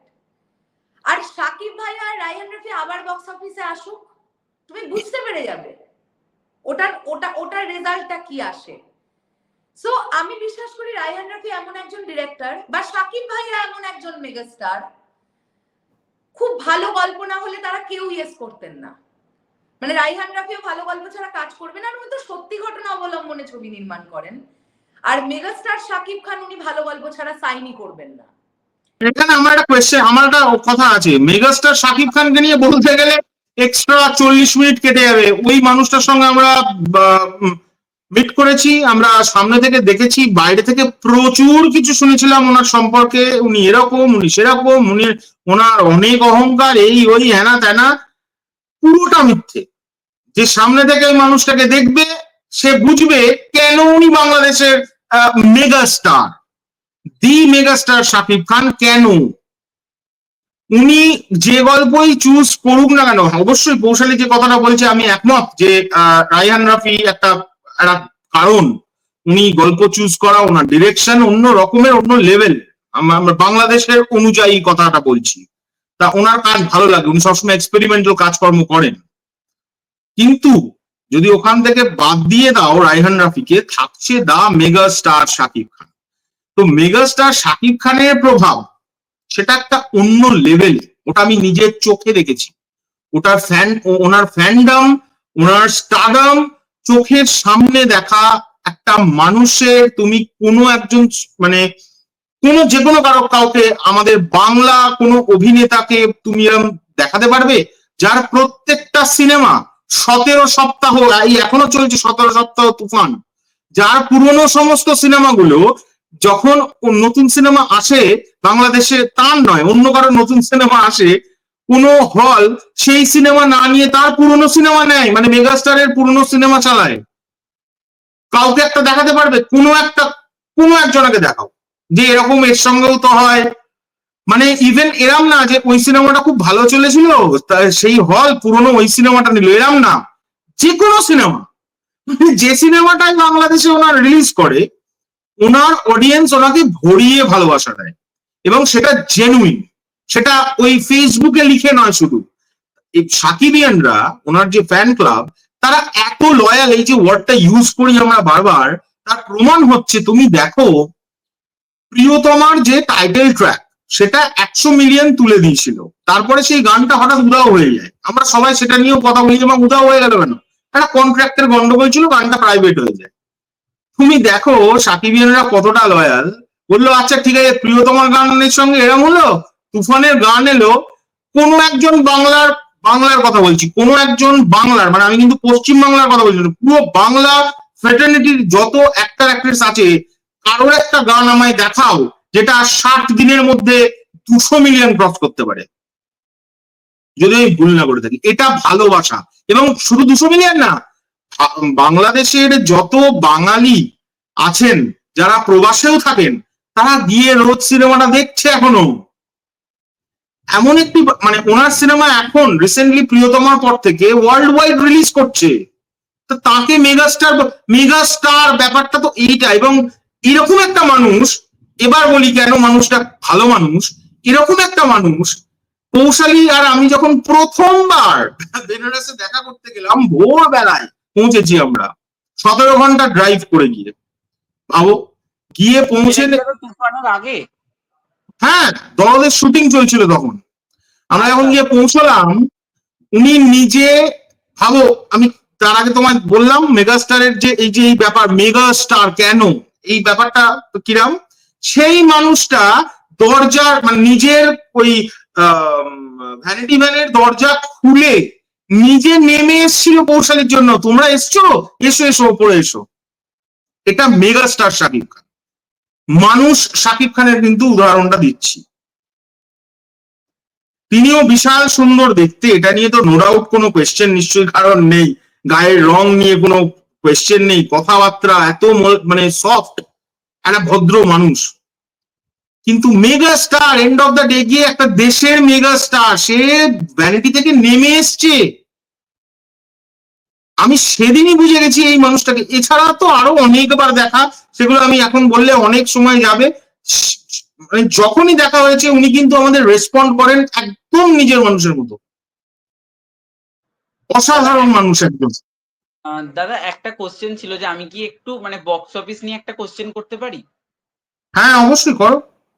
আচ্ছা, বলছি যে বক্স অফিসের ক্ষেত্রে তুমি যেটা তোমার ভিডিওতে বলেছিলে, আমাদের এখানকার অনেক স্টারেরা রয়েছে, তুমি পার্টিকুলার সেখানে কারোর নাম বলনি, তবে অনেক স্টারেরা রয়েছে, মানে তুমি বাদ দিয়ে দিয়েছিলে প্রসেনজিৎ চ্যাটার্জিকে ছাড়া, মানে বলেছিলে যে এখানে অনেক পার্টিকুলার স্টাররা রয়েছে যাদের ছবি বক্স অফিসে অনেকটা বেশি ভালো বিজনেস করতে পারে না, তো সেখানে মেগাস্টার সাকিব খানের প্রত্যেকটা ছবি ভালো বিজনেস করেন। তো বাট এইটা আমি একবার একটু দেখেছিলাম গুগলে, তো আমরা দেখেছিলাম যে বাংলাদেশে যে টাকার অ্যামাউন্ট, সেটা আমাদের এখানে বাংলাদেশের টাকার যে অ্যামাউন্টটা সেটা অনেকটা বেশি, এবং আমাদের এখানে টাকার যে অ্যামাউন্ট সেটা অনেকটাই কম। তো সেক্ষেত্রে সেক্ষেত্রে বাংলাদেশে তারা যে টাকাটা দিয়ে সিনেমা দেখছে, সেই টাকাটা দিয়ে তাদের একদিনেই হয়তো একটা বা একদিন বা এক সপ্তাহতেই তারা হয়তো লক্ষ লক্ষ টাকা হয়তো কালেকশন করে ফেলতে পারছে। তো আমাদের এখানে টাকার অ্যামাউন্টটা যেহেতু কম, তাই জন্য আমরা হয়তো পারছি না। তো সেটা নিয়ে তুমি একটু কিছু বলো। এখন বিষয়টা হচ্ছে, তুমি যে কোয়েশ্চেনটা করলে, তোমার কোয়েশ্চেনেই উত্তরটা তো আছে, বাংলাদেশের মেগাস্টার আমি কখনো ওনাকে বলছি না উনি ইন্ডিয়ান মেগাস্টার শাহরুখ খানের ওপরে এখন এক্স্যাক্টলি কেউ নেই, এটা নিয়ে কোনো ডাউট আমার মনে হয় না। তোমার যারা ভিউয়ার্স আছে তারাও কমেন্টে ওটাই লিখবে, হে বাবা স্যার কি, ওটা গল্পটা আলাদা, ওটা ইন্ডিয়ান মেগাস্টার, আমি ইউনিভার্সাল সুপারস্টার বলা যেতে পারে ওনাকে। উনি টম ক্রুজ ওনার ফ্যান, মানে এটা তো মজা মারা নয়। তারপরে হচ্ছে আরো বড় বড় যারা অ্যাক্টার্সরা আছে হলিউডের, তারা ওনার নাম মেনশন করেন তাদের ইন্টারভিউতে ইন্ডিয়া নিয়ে কোনো কথা বললে। তো উনি একটা ব্র্যান্ড আলাদা। ঠিক সেরকম দা মেগাস্টার শাকিব খান, উনি কিন্তু বাংলাদেশের ঠিক ওই পর্যায়ের মানুষ। তো সেরকম একটা মানুষ, তার সিনেমাটা কোথায় রিলিজ করে, তার মেন বিজনেসের জায়গাটা কোনটা? বাংলাদেশ। এবার বাংলাদেশের যারা বাংলাদেশে বিজনেস করছে, এটা ভালো করে বুঝো, বাংলাদেশে যারা বিজনেস করছে তারা তো বাংলাদেশের টাকা নিয়ে ব্যবসা করছে, নিশ্চয়ই ভারতের টাকা নিয়ে ব্যবসা করছে না তো। তো তারা যে টাকাটা যে অ্যামাউন্টে তুলছে ওটা তো তাদের ক্রেডিট, কারণ তার দেশে তো তার টাকাটা কম কম দাম নয়। তার দেশের টাকাটা তো মানে বোঝাতে পারছি, তার দেশের যে ভ্যালুটা টাকার, সেটা তো তার দেশে বিশাল ভ্যালু। তো আমি হঠাৎ ইন্ডিয়ার সঙ্গে ভ্যালু তুলনা করবো কেন? ইন্ডিয়ার ভ্যালুর সঙ্গে যদি আমি মেপে দেখি তাহলে তো অনেকের 2 সপ্তাহে 14 লাখ, আমার এখানে তো সেটা জঘন্য। আর এখন যদি বাংলাদেশ থেকে আমি 14 লাখ কিন্তু বাংলাদেশের টাকা, তাহলে তো অনেক টাকা। পয়েন্টটা বুঝতে হবে। তো ক্রেডিটটা কোনখানে? আমি আমার নিজের দেশ থেকে দাঁড়িয়ে নিজের দেশের অর্থ কি উপার্জন করলাম। আমার দেশের 1 কোটি টাকা ডলারে যদি আমি ট্রান্সফার করি ডবল হয়ে যাবে, তাহলে তো হলিউড এমনিও এরকম করে যদি ভাবি তাহলে তো হলিউডে হচ্ছে মানে সেই কোটি কোটি কোটি কোটি হাজার হাজার লাখ লাখ কোটি কোটি টাকার সবাই একটা সিনেমা কামাচ্ছে। সেভাবে তো ভাবি না আমরা। এই জোকারকে যে ফ্লপ বলছে অনেকে, মানে সরি, জোকার যে সেকেন্ড পার্টটা বেরিয়েছে এটাকে অনেকের পছন্দ নয়, তাতে কি যায় আসছে? ওটা তো হলিউড থেকে ডলার তুলছে। তাহলে আমরা যদি এখন এখানে তুলনা করি, এখানে কলকাতায় জোকারটা ঠিক চললো না, তার মানে বাজে হয়েছে, এটা তো নয়। বা বিজনেস করেনি, এটা তো নয়। তার দেশের প্রোডাকশন হাউস, তার দেশের হাউসগুলো টাকা ইনকাম করলো কিনা, এটাই হচ্ছে মেইন ফ্যাক্টর। এখন এখানে তোমার একটা কোয়েশ্চেন উঠতে পারে, এসবিএফ তো তুফানের সঙ্গে আছে, রাইট? এসবিএফ তো তুফানের সঙ্গে আছে, তুফানের জন্য তো এসবিএফ ও কিছু ঢেলেছে, এবং সেই টাকা এসবিএফ আনন্দ করে তুলে নিতে পেরেছে বলেই তো নেক্সট সিনেমায় কন্ট্রাক্ট করেছে, নাহলে করতেই না। পয়েন্টটা বুঝতে পারছো? তো ভারতীয় টাকার সঙ্গে ভারতীয় সিনেমার তুলনাটা করা ভালো। মানে ভারতীয় সিনেমার, মানে আমার দেশে দাঁড়িয়ে যেমন দেবদার, চাঁদের পাহাড় এবং অ্যামাজন অভিযান দুটো মিলিয়ে একটা হিউজ অঙ্কের টাকা, ওই ফ্র্যাঞ্চাইজের টাকা এখনো কেউ ক্রস করতে পারেনি, এটা মানতে হবে। সঙ্গে যদি আমি প্রজাপতি ধরি, প্রজাপতিও তো সেটা তো ছেড়ে দাও। আমি বলছি একটা ফ্র্যাঞ্চাইজের কথা, দেবদার, চাঁদের পাহাড় এবং অ্যামাজন অভিযানের যে ফ্র্যাঞ্চাইজ, সেটার যে অঙ্কটা, এটা যদি আমি ডলারে যদি এখন হিসেব করি, বা কেউ একটা কলকাতা মানে বিদেশে বসে বসে যদি ভেবে নেয়, ও আচ্ছা বাহ, তাহলে ওই যে টাকাটা উঠেছে 55 বা 56 crore টোটাল, তাহলে এটা যদি ডলারে হয় কিরকম হবে? আরো বেশি। তো আমি ডলারের হিসাব করে সেটাকে যদি আরো বড় করে দেখাতে চাই, সেটা আলাদা বিষয়। আমি ডলারের হিসাব করে দেখাবো না, ভারতে থাকি ভারতীয় টাকার হিসেবে ভাববো। ওটা 56 crore, 56 বা 59, আমি যদি ভুল করে থাকি কিছু, একটু আমি মনে হয় একটু ভুল করছি, মনে হয় 50 up crore। সেটা তো ভারতীয়র জন্য বিশাল বিষয়। এটা যদি এখন বাংলাদেশ থেকে ভাবতে শুরু করে, তাহলে তো আরো বেশি টাকা, মানে বাংলাদেশি টাকা অনুযায়ী। আমি বাংলাদেশি টাকা নিয়ে হঠাৎ তুলনা করবো কেন? আমার দেশের সিনেমায় আমি দেশের টাকা নিয়ে তুলনা করবো না। তো বাংলাদেশে তুফান, এই যে এখান থেকে আরেকটা প্রশ্ন ওঠে যে তুফান যে কলকাতায় চললো না, এটা নিয়ে অনেক নাকি খুব আনন্দ পেয়েছে। এটা খুব দুর্ভাগ্যের বিষয় দুটো কারণে। এক হচ্ছে আমাদের মেন্টালিটি খুব নোংরা, আমাদের এখানকার অডিয়েন্সের মেন্টালিটি তার মানে খুব বাজে, কারণ তারা সাপোর্ট করতে পারলো না বাংলাদেশের সিনেমাকে। হতেই পারে, আমার মতে এটা খারাপ, কারণ আমাদের এখান থেকে অনেক সিনেমা যখন ওখানে যায়, তারা কিন্তু 100% তাদের পাস্ট হিস্ট্রিতে অনেক সাপোর্ট করে এসছে, করেনি তা নয়, ঠিক আছে? তো তারাও করেছে, তারাও করেনি এরকম না, তারাও আবার সাপোর্ট করেনি এরকমও হয়েছে যে এখান থেকে অনেক সিনেমা গেছে ভালো কালেকশনই করেনি। এটা মানুষের উপরে মানে পার্থক্যটা হচ্ছে, কিন্তু এর মানে এটা না যে সিনেমাটা ফ্লপ হয়ে গেছে। আর আমরা এটা ভাববো কেন, বাংলাদেশের মেগাস্টার সে একটা পাশের দেশের মেগাস্টার, সে আমার দেশে এসে সে হঠাৎ শাহরুখ খানের থেকে বেশি টাকা কামিয়ে চলে যাবে, এটা এটা হঠাৎ ভাববো কেন? এটা হঠাৎ ভাববো কেন? মানে আমার এখানে বক্স অফিস কিং দেবদা বা আরো অঙ্কুশদা যারা আছেন, তারা হঠাৎ আমি ভাবলাম যে বাংলাদেশে গিয়ে তারা 75 crore টাকা করে এক একটা সিনেমা ইনকাম করবে, আর আমার দেশে সেগুলো 20 কোটি 30 কোটি ওই সপ্তাহে কামাবে। এটা তো হয় না, সম্ভবই না এটা। কারণ তাদের মানে শাকিব ভাইয়ের প্রতি তাদের একসেপ্টেন্স যতটা থাকবে, সেটা তো নিশ্চয়ই দেবদা বা ইয়ের জন্য থাকবে না। হ্যাঁ, আমি বলছি না এদের ফ্যান নেই, প্রচুর ফ্যান আছে, কিন্তু ওনার মতো নয়।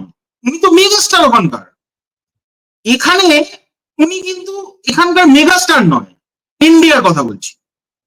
শাকিব ভাই ইন্ডিয়ার মেগাস্টার। ইন্ডিয়ার মেগাস্টার একজনই, সেটা প্রসেনজিৎ চ্যাটার্জি। না, ইন্ডিয়ান না, ওয়েস্ট বেঙ্গল ফিল্ম ইন্ডাস্ট্রির, বাংলা ফিল্ম ইন্ডাস্ট্রির যদি সত্যি ইন্ডাস্ট্রি ধরা হয়, ওটা উনি। ওটা কেউ মানে নড়চড় করতে পারবে না, আর আমি চাইও না ওটা নড়চড় হোক। আর ইন্ডিয়ার যদি মেগাস্টার বলতে প্রচুর, আমাদের ভারতবর্ষে কম অভিনেতা অভিনেত্রীরা আছে নাকি? রজনীকান্ত সাউথ ইন্ডিয়া থেকে, নর্থ ইন্ডিয়া থেকে শাহরুখ খান, সালমান খান, কার কথা বাকি রাখবো? কিন্তু বাংলাদেশ যখনই চলে আসবে না, তাদের ইম্পর্টেন্সটা শাকিব খানের থেকে বেশি না বাংলাদেশে। ওরা তাদের বাংলা ল্যাঙ্গুয়েজ, তাদের নিজেদের সুপারস্টারকে উইলিয়াম ভাই ভালোবাসতে পারে, যে ভালোবাসাটা আমরা শুধুমাত্র ফেসবুকে দেখাচ্ছি, বক্স অফিসে দেখাচ্ছি না। পার্থক্যটা এইটা, এই লয়ালিটিটা নিয়েই আমরা লয়াল শব্দটাকে বারবার ইউজ করছি। এই সাকিবিয়ানরা লয়াল, তারা হলে যায়। তো দাদা, নেক্সট কোশ্চেনটা আমি দিদিকে করব। দিদি, আমাদের প্রসেনজিৎ চ্যাটার্জির আপকামিং ছবি যেটা আসছে, যেটা দেবী চৌধুরানী, যেটা একটা হিউজ লেভেলের অ্যাকশন সিকোয়েন্স থাকবে, তো সেটা নিয়ে তুমি কতটা এক্সাইটেড? এই ছবিটা যবে থেকে অ্যানাউন্সমেন্ট হয়েছে আমি তবে থেকে এক্সাইটেড, তবে থেকে। ইনফ্যাক্ট দেবী চৌধুরানীর বিভিন্ন ক্যারেক্টার গুলোর লুক এসেছিল ছোট ছোট করে, শ্রাবন্তী দি, বিবৃতি চ্যাটার্জি, তারপরে হচ্ছে আরো আরো আরো বেশ কয়েকজনের। হ্যাঁ, তো অর্জুন চক্রবর্তী। অর্জুন চক্রবর্তী, দারুণ দারুণ দারুণ। এই ছবিটা নিয়ে খুব এক্সাইটেড, কারণ আমাদের পশ্চিমবাংলায় এত বড় বাজেটের ছবি শোনা যাচ্ছে এর আগে হয়নি, এবং প্রপার প্যান ইন্ডিয়া রিলিজ হবে ছবিটা, ঠিক যেমন শাকিব ভাইয়ার দরদ সিনেমাটা হচ্ছে, তামিল, তেলেগু, মালায়ালাম, কন্নড় সমস্ত ল্যাঙ্গুয়েজে, এবং প্রসেনজিৎ চট্টোপাধ্যায় ভবানী পাঠকের চরিত্রে। So super excited. এই ছবিটা দুর্গাপুজোতেই আসবে, মোস্ট প্রবাবলি নেক্সট ইয়ার দুর্গাপুজোতে হয়তো টার্গেট করবে টিম, কারণ শুটিং কিন্তু অনেকটা হয়ে গেছে, অনেকটা হয়ে গেছে। সো আমি খুব এক্সাইটেড। আর দিদি, এর সঙ্গেই প্রসেনজিৎ চট্টোপাধ্যায় এবং অনির্বাণ ভট্টাচার্যের একটা কপ ইউনিভার্সের ছবি আসার কথা ছিল, যেটা এই কারণে আজকে আমাদের বাংলায় যে সিচুয়েশন, তার জন্য আসতে পারলো না। তো সেই ছবিটা, যে ছবির রিমেক গারুডান, তো তুমি একটা ভিডিওতে বলেছিলে যে ওই ছবিটা তুমি দেখবে এবং ওটা তুমি রিভিউও করবে। তুমি কি গারুডান দেখেছো? এখনো আমি দেখিনি, এখনো আমার দেখা হয়নি। আমি আমি দেখেছি, ভীষণ ভালো সিনেমা দেখলাম। আমি দেখেছি গারুডান, আমি দেখেছি। আচ্ছা, আচ্ছা, তো কেমন আমরা লেগেছিল রিসেন্ট দাদা? টাইম জাস্ট কিছুদিন আগে একটা দেখলাম না সিনেমা, বলো না তুমি সেই সিনেমাটার নাম কি মনে করতে পারছো? আমার না একটু প্রবলেম আছে, আমি সিনেমার নাম ভুলে যাই। হ্যাঁ, সেক্টর 36। না না না, সাউথ ইন্ডিয়ান ফিল্ম। জাস্ট কদিন আগে আমরা দেখলাম। ইনফ্যাক্ট এত এত ইন্টারেস্টিং সিনেমাটা যে না, আমি মহারাজা দেখেছিলাম, ওটা আলাদা, ওটা না, মহারাজা না, মহারাজা না, মহারাজা না, বলে দিচ্ছি, সনিতে রিলিজ করেছিল, Sony LIV, Sony LIV, LIV. আচ্ছা, সনি লিভ। এক সেকেন্ড দেখে বলে দিচ্ছি। দারুণ গল্পটা ছিল, দুর্দান্ত আর গল্প। সঙ্গে দিদি, দাদা যতক্ষণ মনে করছি ততক্ষণ আরেকটা জিনিস তোমাকে জিজ্ঞাসা করছি, যে অঙ্কুশ দা আমাকে জিজ্ঞাসা করা হয়েছে যে মির্জা 2 কবে আসবে, কারণ মির্জা একটা হিউজ লেভেলের, মানে অনেকে ভালোবেসেছে, হয়তো একটা আহামরি বক্স অফিস না দিতে পারলেও একটা মাস কমার্শিয়াল ছবি ভালো হয়েছে। তো মির্জা 2 নিয়ে তুমি কি কিছু এক্সাইটেড বা কিছু কি কথা বলতে চাও মির্জা 2 নিয়ে? মানে যিশু সেনগুপ্তকে অনেকে। হ্যাঁ, এক সেকেন্ড, সিনেমাটার নাম থালাবান। থালাবান, থালাবান, রাইট। থালাবান, হ্যাঁ হ্যাঁ হ্যাঁ, এটা দেখেছি, খুব দারুণ না সিনেমাটা? ভালো লেগেছে। তো দিদি তুমি আচ্ছা, আমি গার্লওয়ান দেখেছি, ওটা নিয়ে আমি কথা বলতে চাইছি না এই কারণেই, বিকজ যদি সত্যি ওই সিনেমাটা, আমরা কিন্তু শিওর নয় যে ওই সিনেমাটারই বাংলায় কপি হতে চলেছে, আমি ওই কারণে বা নিজেও রিভিউ করিনি, আমি নিজে দেখেছি সিনেমাটা, আমি যাতে কোনো গল্পের কিছু না বেরিয়ে যায় ওই কারণে আমি এটা নিয়ে আলোচনাই করতে চাইছি না। তো দিদি তুমি মির্জা 2 মির্জা নিয়ে আমি খুব এক্সাইটেড। অঙ্কুশ দার জন্য প্রথমেই অনেক শুভকামনা। বলো। অনেকে বলছে মির্জার ক্ষেত্রে মানে মির্জা 2 এর ক্ষেত্রে যিশু সেনগুপ্তের যে আভাসটা দেওয়া হয়েছে সেটা অনেকের ভালো লাগেনি, এবং অনেকে বলেছে এখানে যদি প্রসেনজিৎ চ্যাটার্জি থাকতো বা এখানে যদি দেবদা থাকতো, জিৎদা থাকতো, সেখানে আরো ভালো হতো, আরো ভালো রেসপন্স পেতো থিয়েটারে। তো এখানে যিশুদাকে অনেকে বলছে মানায়নি। তো তোমার কেমন লেগেছে যিশুদাকে এখানে? দারুণ লেগেছে। আমার মনে হয়েছে বরঞ্চ যিশুদা পারফেক্ট এই ক্যারেক্টারটার জন্য। যেভাবে লাস্টে একজন আমাদের দেখে কি মনে হচ্ছে ক্যারেক্টারটা একজন মিউজিশিয়ান, সাইকো মিউজিশিয়ান পরিমণ্ডলের মধ্যে সে দাঁড়িয়ে আছে। তো আমি বুঝতে পারি না, এ না হয়ে ও হয়ে ভালো হতো, ও না হলে ও হলে ভালো হতো, কেন এগুলো ওঠে? মানে এখানে কি কোনোভাবে এই প্রশ্নটা কেউ তুলতে পারবে যে যিশু সেনগুপ্ত অযোগ্য এই চরিত্রটা করার জন্য? মানে যে লোকটা নাকি লাইনের পর লাইন দিয়ে সাউথ ইন্ডিয়ান প্রজেক্ট করে যাচ্ছে, বলিউড প্রজেক্ট করে যাচ্ছে, তুলনামূলক বাংলায় কম প্রজেক্ট করছে, অঙ্কুশ দার প্রোডাকশন হাউসের প্রথম কাজ, তাকে ক্যামিও দেওয়া হলো লাস্টে এসে, সেটা নিয়েও কথা, কেন যিশুদা না হয়ে অন্য কেউ হলো না? শোনো, কিছু না হিপোক্রিট পাবলিক থাকে, এই পাবলিক গুলো কিন্তু অ্যাকচুয়ালি বক্স অফিসে গিয়ে সিনেমা দেখে না, মানে সিনেমা হলে বক্স অফিস দেয় না, ঠিক আছে? তোমরা মিলিয়ে নিও। এইসব লোকের মুখ থেকে শুনেছে, ওদের জানিস তো যিশুর ক্যামিও দিয়ে ভেবে নিয়েছে ভালো হয়নি মনে হয়। আমাদের খুব ভালো লেগেছে। তো দাদা দিদি তোমাদের কাছে একটা প্রশ্ন আছে, তো তোমরা দুজনের মতো করে উত্তর দিও। তো আমাদের বাংলা ছবির আগের যে মান ছিল, আগে যে একটা হিউজ পরিমাণ বক্স অফিস আনতো, আগের যে ক্যামেরা কোয়ালিটি, সেখান থেকে আমরা এখনকার বর্তমান পরিস্থিতি দেখতে পাচ্ছি বাংলা সিনেমা শুধু পার্টিকুলার সুপারস্টার মেগাস্টার বলে না, অনেকের সিনেমা ড্রপ খাচ্ছে। তো মানে সেটা কেন হচ্ছে? আমি যেরকম গতকাল অভ্রদার ইন্টারভিউ নিয়েছিলাম, তো অভ্রদা সেখানে বললেন যে বাংলা ছবি যেহেতু এখন রিমেক করা হচ্ছে না, তাই জন্য এখন ড্রপ খাচ্ছে। কিন্তু তোমাদের এটা কি মতামত? আমার মনে হয় এখন ডাউনলোড করে সিনেমা দেখার যুগ চলে এসছে, আর একটা সিনেমা বক্স অফিসে আসার 1 মাসের মধ্যে ওটিটিতে চলে আসছে, বা যদি সেই সিনেমাটা বিক্রি হয়, ডেফিনেটলি ওটিটি যদি কোনো কেনে বা স্যাটেলাইট কেনে, সব থেকে মেইন পয়েন্ট হচ্ছে বাঙালিদের আর বাংলা ছবির প্রতি কোনো ভরসাই নেই। বছরে যদি আমি তোমাকে জাস্ট কথার কথা বলছি, বছরে ধরো 60টা বাংলা সিনেমা হলো, প্রত্যেক মাসে 5টা করে বাংলা সিনেমা রিলিজ করলো, ওই 60টা সিনেমার মধ্যে 6টা সিনেমা নিয়ে তুমি হাইপ পাবে। বাদ বাকি যে বাকি 54টা কোথা দিয়ে এসে কোন ফুকলি দিয়ে বেরিয়ে গেল কেউ জানে না। আজকের ডেটে দাঁড়িয়ে তুমি ভাবো, এই যে আমি নাম তুলেই বলছি, ধরো বনি কৌশালীর একটা সিনেমা এলো, কেউ জানেই না, সিনেমার নামই জানে না। কোন সিনেমা নিয়ে আলোচনা হচ্ছে? দেবদার একটা সিনেমা আসছে, ওটা নিয়ে আলোচনা হচ্ছে। বুম্বাদার একটা সিনেমা আসছে, ওটা নিয়ে আলোচনা হচ্ছে। কৌশিক গাঙ্গুলির ডিরেকশনে একটা ছবি আসে, তুমি খুব লক্ষ্য করে দেখো উইন্ডোজের একটা ছবি আসছে, আলোচনা হচ্ছে।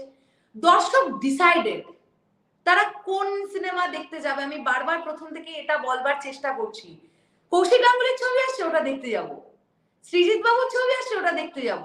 তার একটা আলাদা ফ্যান বেস ক্রিয়েট হয়ে গেছে। এক্স্যাক্টলি, একদম দর্শক সেপারেট হয়ে গেছে, আমরা এইগুলো দেখবো। আর আরো একটা মেইন কারণ যেটা আমার মনে হয় বাংলা সিনেমার ক্ষেত্রে, সেটা হচ্ছে কয়েক লাখ টাকা দিয়ে সিনেমা তৈরি হয়ে যাচ্ছে, কিভাবে আমি জানি না, মানে হাউ ইটস পসিবল। আমি গতকাল এমকে সলিলজির একটা ইন্টারভিউ দেখছিলাম, মারবো এখানে লাশ পড়বে শ্মশানে, ওই অর্পিতা টলিফোকাসের অর্পিতা নিয়েছে ইন্টারভিউটা। তো সলিলজি বলছেন যে কিভাবে একটা সিনেমা 1 কোটি টাকার নিচে নির্মাণ হয়ে যাচ্ছে। তো তুমি বলো না, একটা 5 কোটি বা 6 কোটি বা 7 কোটি সিনেমার একটা এক্সিকিউশন আর একটা 70 লাখ 80 লাখ টাকার সিনেমার এক্সিকিউশন সেম হবে না। আর এখনকার অডিয়েন্স কেউ বোকা পাঠা নয়, এটা শুনতে খুব খারাপ লাগে, কিন্তু এটাই সত্যি, অডিয়েন্স যে সিনেমাটা থেকে কিছু পাবে তারা সেই সিনেমাটাই দেখতে যাবে, যেটা থেকে মনে করবে কিছু পাবো না, চৌহদ্দিটাও মারাবে না। কিন্তু এটা যেমন ঠিক কথা, তেমন এটাও একটা কথা কিন্তু, যে এন্ড অফ দ্য ডে গিয়ে কন্টেন্টই কিং। মানে কন্টেন্টটা সেটা 50 লাখ টাকা দিয়ে একটা ছবি হতে পারে, কিন্তু তার কন্টেন্টটা যদি খুব রেলেভেন্ট হয় মানুষ কিন্তু দেখবে। কিন্তু এটা কমার্শিয়াল ফিল্ডের দিক থেকে যদি ভাবি যে মার্কাটারি ছবি মাত্র 50 লাখ টাকায় তৈরি হয়ে গেছে বা 70 লাখ টাকায়, সেই সিনেমা চলবে না। তার কারণ হচ্ছে তুমি তো দেখাতে পারছো না ওই সিনেমাগুলো সবটাই শো অফ হয়। মানে আজকে এই যে দেবদা একটা এত বড় রিস্ক, বিশাল বড় রিস্ক নিয়েছে তো, খাদান করছেন, এবং এই খাদান সিনেমাটায় উনি বারবার সমস্ত জায়গাতে এটা নিয়ে কথা বলছেন যে আমি মানুষের মুখ দিয়ে যাতে এটা না বেরোই যে ও এটা তো বাংলা সিনেমা, তাই এটা একটু মানিয়ে নিতে, মানাতে যেন না হয়। এটা বারবার দেবদা বলছিলেন আগের দিনও, যে মানাতে এই ওয়ার্ডটা আমার সিনেমায় যেন না থাকে, আমি সেটার জন্য আমার 100% দিয়ে চেষ্টা করছি খাদানকে তৈরি করার। এবং তার রেজাল্ট তুমি দেখো না, টিজার দেখো, তুমি খাদানের লুকস দেখো, দেবদার যে মানে নিজের সবটা দিয়ে সিনেমাটাকে বানাচ্ছেন, তুমি পদে পদে ওটা তোমার চোখের সামনে ভেসে উঠবে যে এটা না ওই সেই আমার প্রচুর টাকা আছে, প্রোডাকশন হাউস থেকে এরকম 10-12টা আমি এরকম ফিল্ম বানাতেই পারি, চ এরা বানায়, এরম ভাবে তৈরি নয় খাদান। খাদানে যে প্রচুর মানুষের হার্ড ওয়ার্ক কাজ করছে, এটা তুমি দেখলেই মানে তোমার ফিল হয়ে যাবে দেখলে, বাহ বাহ, এটা এরকম তো দেখিনি এর আগে। যে কালার কারেকশনটা করেছে টিজারে, ওটা আমি তো কোনো বাংলা সিনেমায় এখনো পর্যন্ত আমি দেখিনি ওই কালার, মানে ওইরকম কালার হয়। আমি তো সব সাউথ ইন্ডিয়ান ছবিতে দেখি ওরকম ধরনের কালার।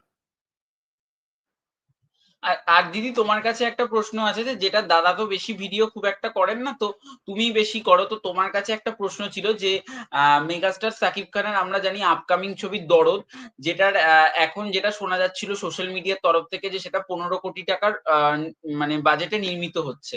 তো কিন্তু বাংলাদেশের একজন ইউটিউবার সিনেব্রোস, যেটা বাংলাদেশের খুব পপুলার রিভিউবার, তিনি বলেছেন যে এটা সম্পূর্ণ একটা ফেক নিউজ, এটা হয়তো একটা ফ্যানদের মেড করা 15 কোটি টাকা দিয়ে। দরদ না বাবা, ওটা বরবাদ, বরবাদ 15 crore বরবাদ। হ্যাঁ সরি সরি সরি, হ্যাঁ বরবাদ। তো এটা বলা হচ্ছে যে 15 কোটি টাকা দিয়ে করা হচ্ছে, এটা একটা ফ্যানদের মেড করা বাজেট। তো এবার এটা নিয়ে তুমি কিছু কি বলতে চাও, মানে তুমি কি বলবে? 15 কোটি হলো না, ছবিটার বাজেট যদি 10 কোটি হয়, 10 কোটিটা একটা বাংলা সিনেমার জন্য কি খুব কম বাজেট মনে হচ্ছে? হচ্ছে না তো। আমাদের বাংলাদেশে সাকিব ভাইয়ার কাছে যেতে হবে না, এপার বাংলায় ঘুরে এসো। এমন কিছু কিছু সিনেমার বাজেট যেগুলো আমরা 6 কোটি 7 কোটি বলি, খুব ভেতরে যদি খোঁজ নাও সেই ছবির বাজেট 3.5 থেকে 4 কোটি। এটা বাংলাদেশের সাকিব খান বলেই হচ্ছে না, যে কোনো সুপারস্টারকে নিয়ে হয়। যে বাজেট শুনবে এই বাজেটের ছবি পত্রপত্রিকা ছাপালো, তার থেকে এখন চোখটা বন্ধ করে 2 থেকে 3 কোটি কেটে দেবে আগে। এখানে আমি একটু আটকাচ্ছি, কারণ মিঠুন চক্রবর্তী, আমরা যাকে প্রচন্ড রেসপেক্ট করি, উনি শাস্ত্রী সিনেমার ইন্টারভিউ গুলো তুমি যদি মন দিয়ে শোনো, উনি এই কথাটা নিয়ে বারবার তাচ্ছিল্য করে বেড়াচ্ছেন যে এক তাকালেই দেখছি ওখানে 500 কোটি, এখানে 600 কোটি, কি ট্যাক্সাল খুলেছে নাকি? তার মানে উনি তো আমাদের থেকে বেশি জানেন, এটা তো মানতে হবে। মানে এই যে যত রিভিউয়ার আছে এ আছে, উনি তাদের থেকে বেশি জানেন, উনি অনেক বেশি জানেন। উনি সেই জায়গা থেকে দাঁড়িয়ে বলছেন যখন যে এখানে কিছু জল ভরা গল্প আছে, তার মানে আছে। কিন্তু তুমি এটা কোয়েশ্চেন করতে পারো যে তাহলে কৌশালী তুমি 15 কোটিটা কেন বললে ভিডিওতে, এটা বলতে পারো। কিন্তু এটার উত্তর অসাধারণ, সেটা হচ্ছে আমরা এই ইনফরমেশনটা এক্ষুনি বলতে পারবো না কোথা থেকে পেয়েছি, এমন জায়গা থেকে পেয়ে তোমাদেরকে জানানো হয়েছে, যেটাই আমি ইনডাইরেক্টলি বলে দিচ্ছি, যার জন্য ধরে নাও সিনেমাটা হচ্ছে, এরকম একজনের কাছ থেকেই আমি ইনফরমেশনটা পেয়েছি। তো সেই জায়গা থেকে দাঁড়িয়ে নিশ্চয়ই তার কথাটাই বেশি প্রায়োরিটি দেবো, নাকি তুমি যে ব্রোজের নাম করলে তার নামটা দেবো, তার প্রায়োরিটি দেবো? নিশ্চয়ই তার প্রায়োরিটি আগে যাবে, যে সিনেমা বানাচ্ছেন যারা, তাদের প্রায়োরিটিটাই আগে যাবে। তো তো সেই জায়গা থেকে দাঁড়িয়ে তারা যে ইনফরমেশন আমাদের দিচ্ছে, আমরা সেই ইনফরমেশন তোমাদের দিচ্ছি। এখানে আমরা কোনো জল ভরাভরি কাজ করছি না, আমরা জাস্ট একটা মাধ্যম। এবার সে জলটা যদি মিশিয়ে দিয়ে দেয়, তাহলে সেই জলটা আমার থেকেই আবার লোকের কাছে জল চলে যাচ্ছে। অনেক সময় অনেক আপডেট সেরকম হয়, কিন্তু তার মানে এটা নয় যে আমরা সব মানে হ্যাঁ ভাই এটা বলেছে 6/15 বানিয়ে দিই, এরকম নয়। আমাদের যা ইনফরমেশন আসছে আমরা তোমাদের দেওয়ার চেষ্টা করছি। আর দিদি তুমি দরদের জন্য কিছু ভিডিওস বানিয়েছো, প্রচুর ভিডিওস বানিয়েছো। তো দরদের ক্ষেত্রে তুমি বেশ কিছুদিন আগে একটা আপডেট দিয়েছিলে যে দরদের বিভিন্ন ফোন কভার, বিভিন্ন জলের বোতলের মধ্যে স্ট্যাম্প, তো এগুলো তৈরি হয়েছে এবং তুমি অনন্য মামুন ভাইয়াকে তুমি বলেছিলে যে এগুলো যদি ভারতেও এখন দেওয়া হয়, মানে আমাদের বাংলাতেও যদি দেওয়া হয়, তো সেটা কি প্রসিডিওর শুরু হয়েছে? এটা না বেসিক্যালি যে কোম্পানির সঙ্গে এই টাই আপটা করেছে দরদ টিম, সেটা অ্যাকচুয়ালি বাংলাদেশের কোম্পানি, ঠিক আছে? ইন্ডিয়ার কোনো কোম্পানি কোলাবরেট এখনো হয়নি আমি যতদূর জানি। ওদের টার্গেটটা, দরদ টিম জানে যে ইন্ডিয়া থেকে যে যত না দরদের প্রোডাক্ট কেনার জন্য মানুষ উদ্বিগ্ন থাকবে তার থেকে বেশি বাংলাদেশে থাকবে। প্রত্যেকটা কোম্পানি টাই আপ কিন্তু করে তাদের বিজনেসের জন্য। তারা তাদের একদম পয়েন্ট আউট করা জায়গাটা ধরেছে। আমি রিকোয়েস্ট রেখেছিলাম মামুন ভাইয়ার কাছে যে যেহেতু এটা মেগাস্টারের প্রথম প্যান ইন্ডিয়ান সিনেমা, কাজে প্রোডাক্ট গুলো যদি আমাদের কাছেও কেনার অপরচুনিটিটা অ্যাটলিস্ট থাকে, যে আমি কিনলাম বা আমি তার ফ্যান, বা আমার মতন আরো 5 জন তুমি তার ফ্যান বা সে তার ফ্যান, আমাদের তো মনেই হতে পারে আমরা একটা দরদের ফোন কভার কিনে লাগিয়ে দরদ দেখতে যাব। যখন এত বড়ভাবে ভাবাই হচ্ছে, তো এটা আমার একটা অনুরোধের ভিডিও ছিল। আমি জানি না এটা দরদের ক্ষেত্রে এর প্রসিডিওরটা অ্যাকচুয়ালিতে কত দূর, তবে আমি তোমাকে এটুকু বলতে পারি যে দরদ টিম ইন্ডিয়ার জন্য যা প্রমোশন ভেবেছে, সেটা এর আগে কোন বাংলাদেশি সিনেমার ক্ষেত্রে তো হয়নি। মানে বাংলাদেশি মানে আমি বলতে চাইছি বাংলাদেশের ম্যাক্সিমাম অ্যাক্টর অ্যাক্ট্রেস ইন্ডিয়ার মানে পশ্চিমবাংলা থেকেও আছেন। এটা খুব বড় করে প্রমোশন চিন্তা ভাবনা করা হচ্ছে, কারণ এটা কিন্তু আবারও মেনশন করি প্রপার প্যান ইন্ডিয়া রিলিজ করছে, তাই বাট প্রমোশনটা দিদি এখানে আমার একটা কোশ্চেন আছে যে দরদের রিলিজ ডেট যেরকম আমরা বিভিন্ন জায়গা থেকে বিভিন্ন রকম জানছি, আইএমডিবি থেকে একরকম জানছি, আমরা বিভিন্ন ফেসবুক থেকে একরকম জানছি, তো দরদের অ্যাকচুয়ালি রিলিজ কি এই বছরের মধ্যেই হবে নাকি হতে হতে জানুয়ারি? আমাকে বলেছো? হ্যাঁ হ্যাঁ, তোমাকেই বলছি। আমাকে, আচ্ছা। রিসেন্টলি যখন অনন্য মামুন ভাইয়ার ইন্টারভিউ নিতে গেলাম, মামুন ভাইয়া পরিষ্কার আমাদের এই কথাটা বললেন, দরদ এবছরই আসবে। এটা আমরা প্রথম প্রশ্নটাই ওর লাইনটা কেটে গেছে হয়তো, এটাও প্রথম প্রশ্নটাই এটাই ছিল যে কবে দরদ আসবে, এটাই হচ্ছে সবচেয়ে বড় ইম্পর্ট্যান্ট একটা কোয়েশ্চেন ছিল। তো তখন মামুন ভাই ওই ভিডিওতেই বলেছে, মানে আমাদের ওই ভিডিওতেই বলেছেন যে দরদ আসবে এই বছর। এবার ডেটটা উনি ফিক্স করবেন। আজকে যতদূর জানি আমরা, আজকে বাংলাদেশের সেন্সর বোর্ডে দরদ দেখছে, মানুষেরা দেখেছেন। তো কি তারপরে রেজাল্ট সেটা এখনো জানি না, সেটা জানতে পারবো হয়তো রাত্রের মধ্যে জেনে যাবো বা কালকের মধ্যে জানবো। তো থ্যাংক ইউ দাদা, থ্যাংক ইউ তোমাদের টাইম থেকে টাইম দেওয়ার জন্য। এগুলোই ছিল।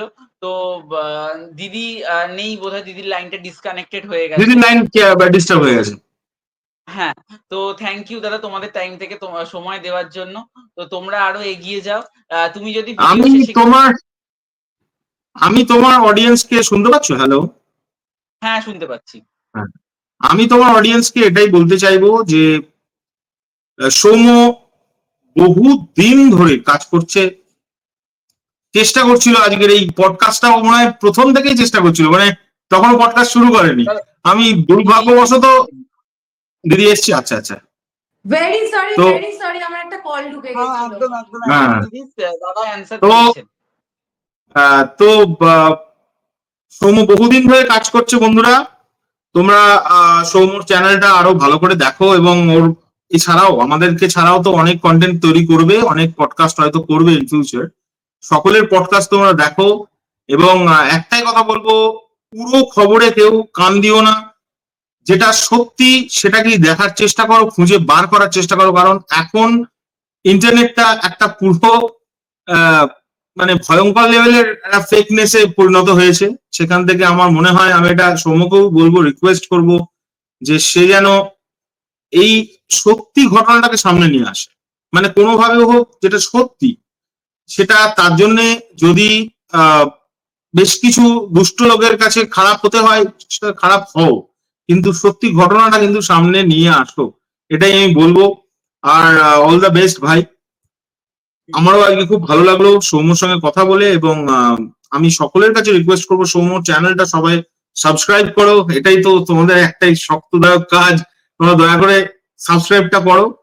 আমাদের ভিডিও ভালো না লাগলে ওর ভিডিও মানে ওর চ্যানেলটাকে সাবস্ক্রাইব করো। এবং এটাই আমরা আমার চাই যে বলার থাকবে। মেগাস্টার শাকিব খান যেন পরপর মানে সাকসেস পেতেই থাকে, তো তার ছবির জন্য তো সবসময় অপেক্ষা করে থাকি।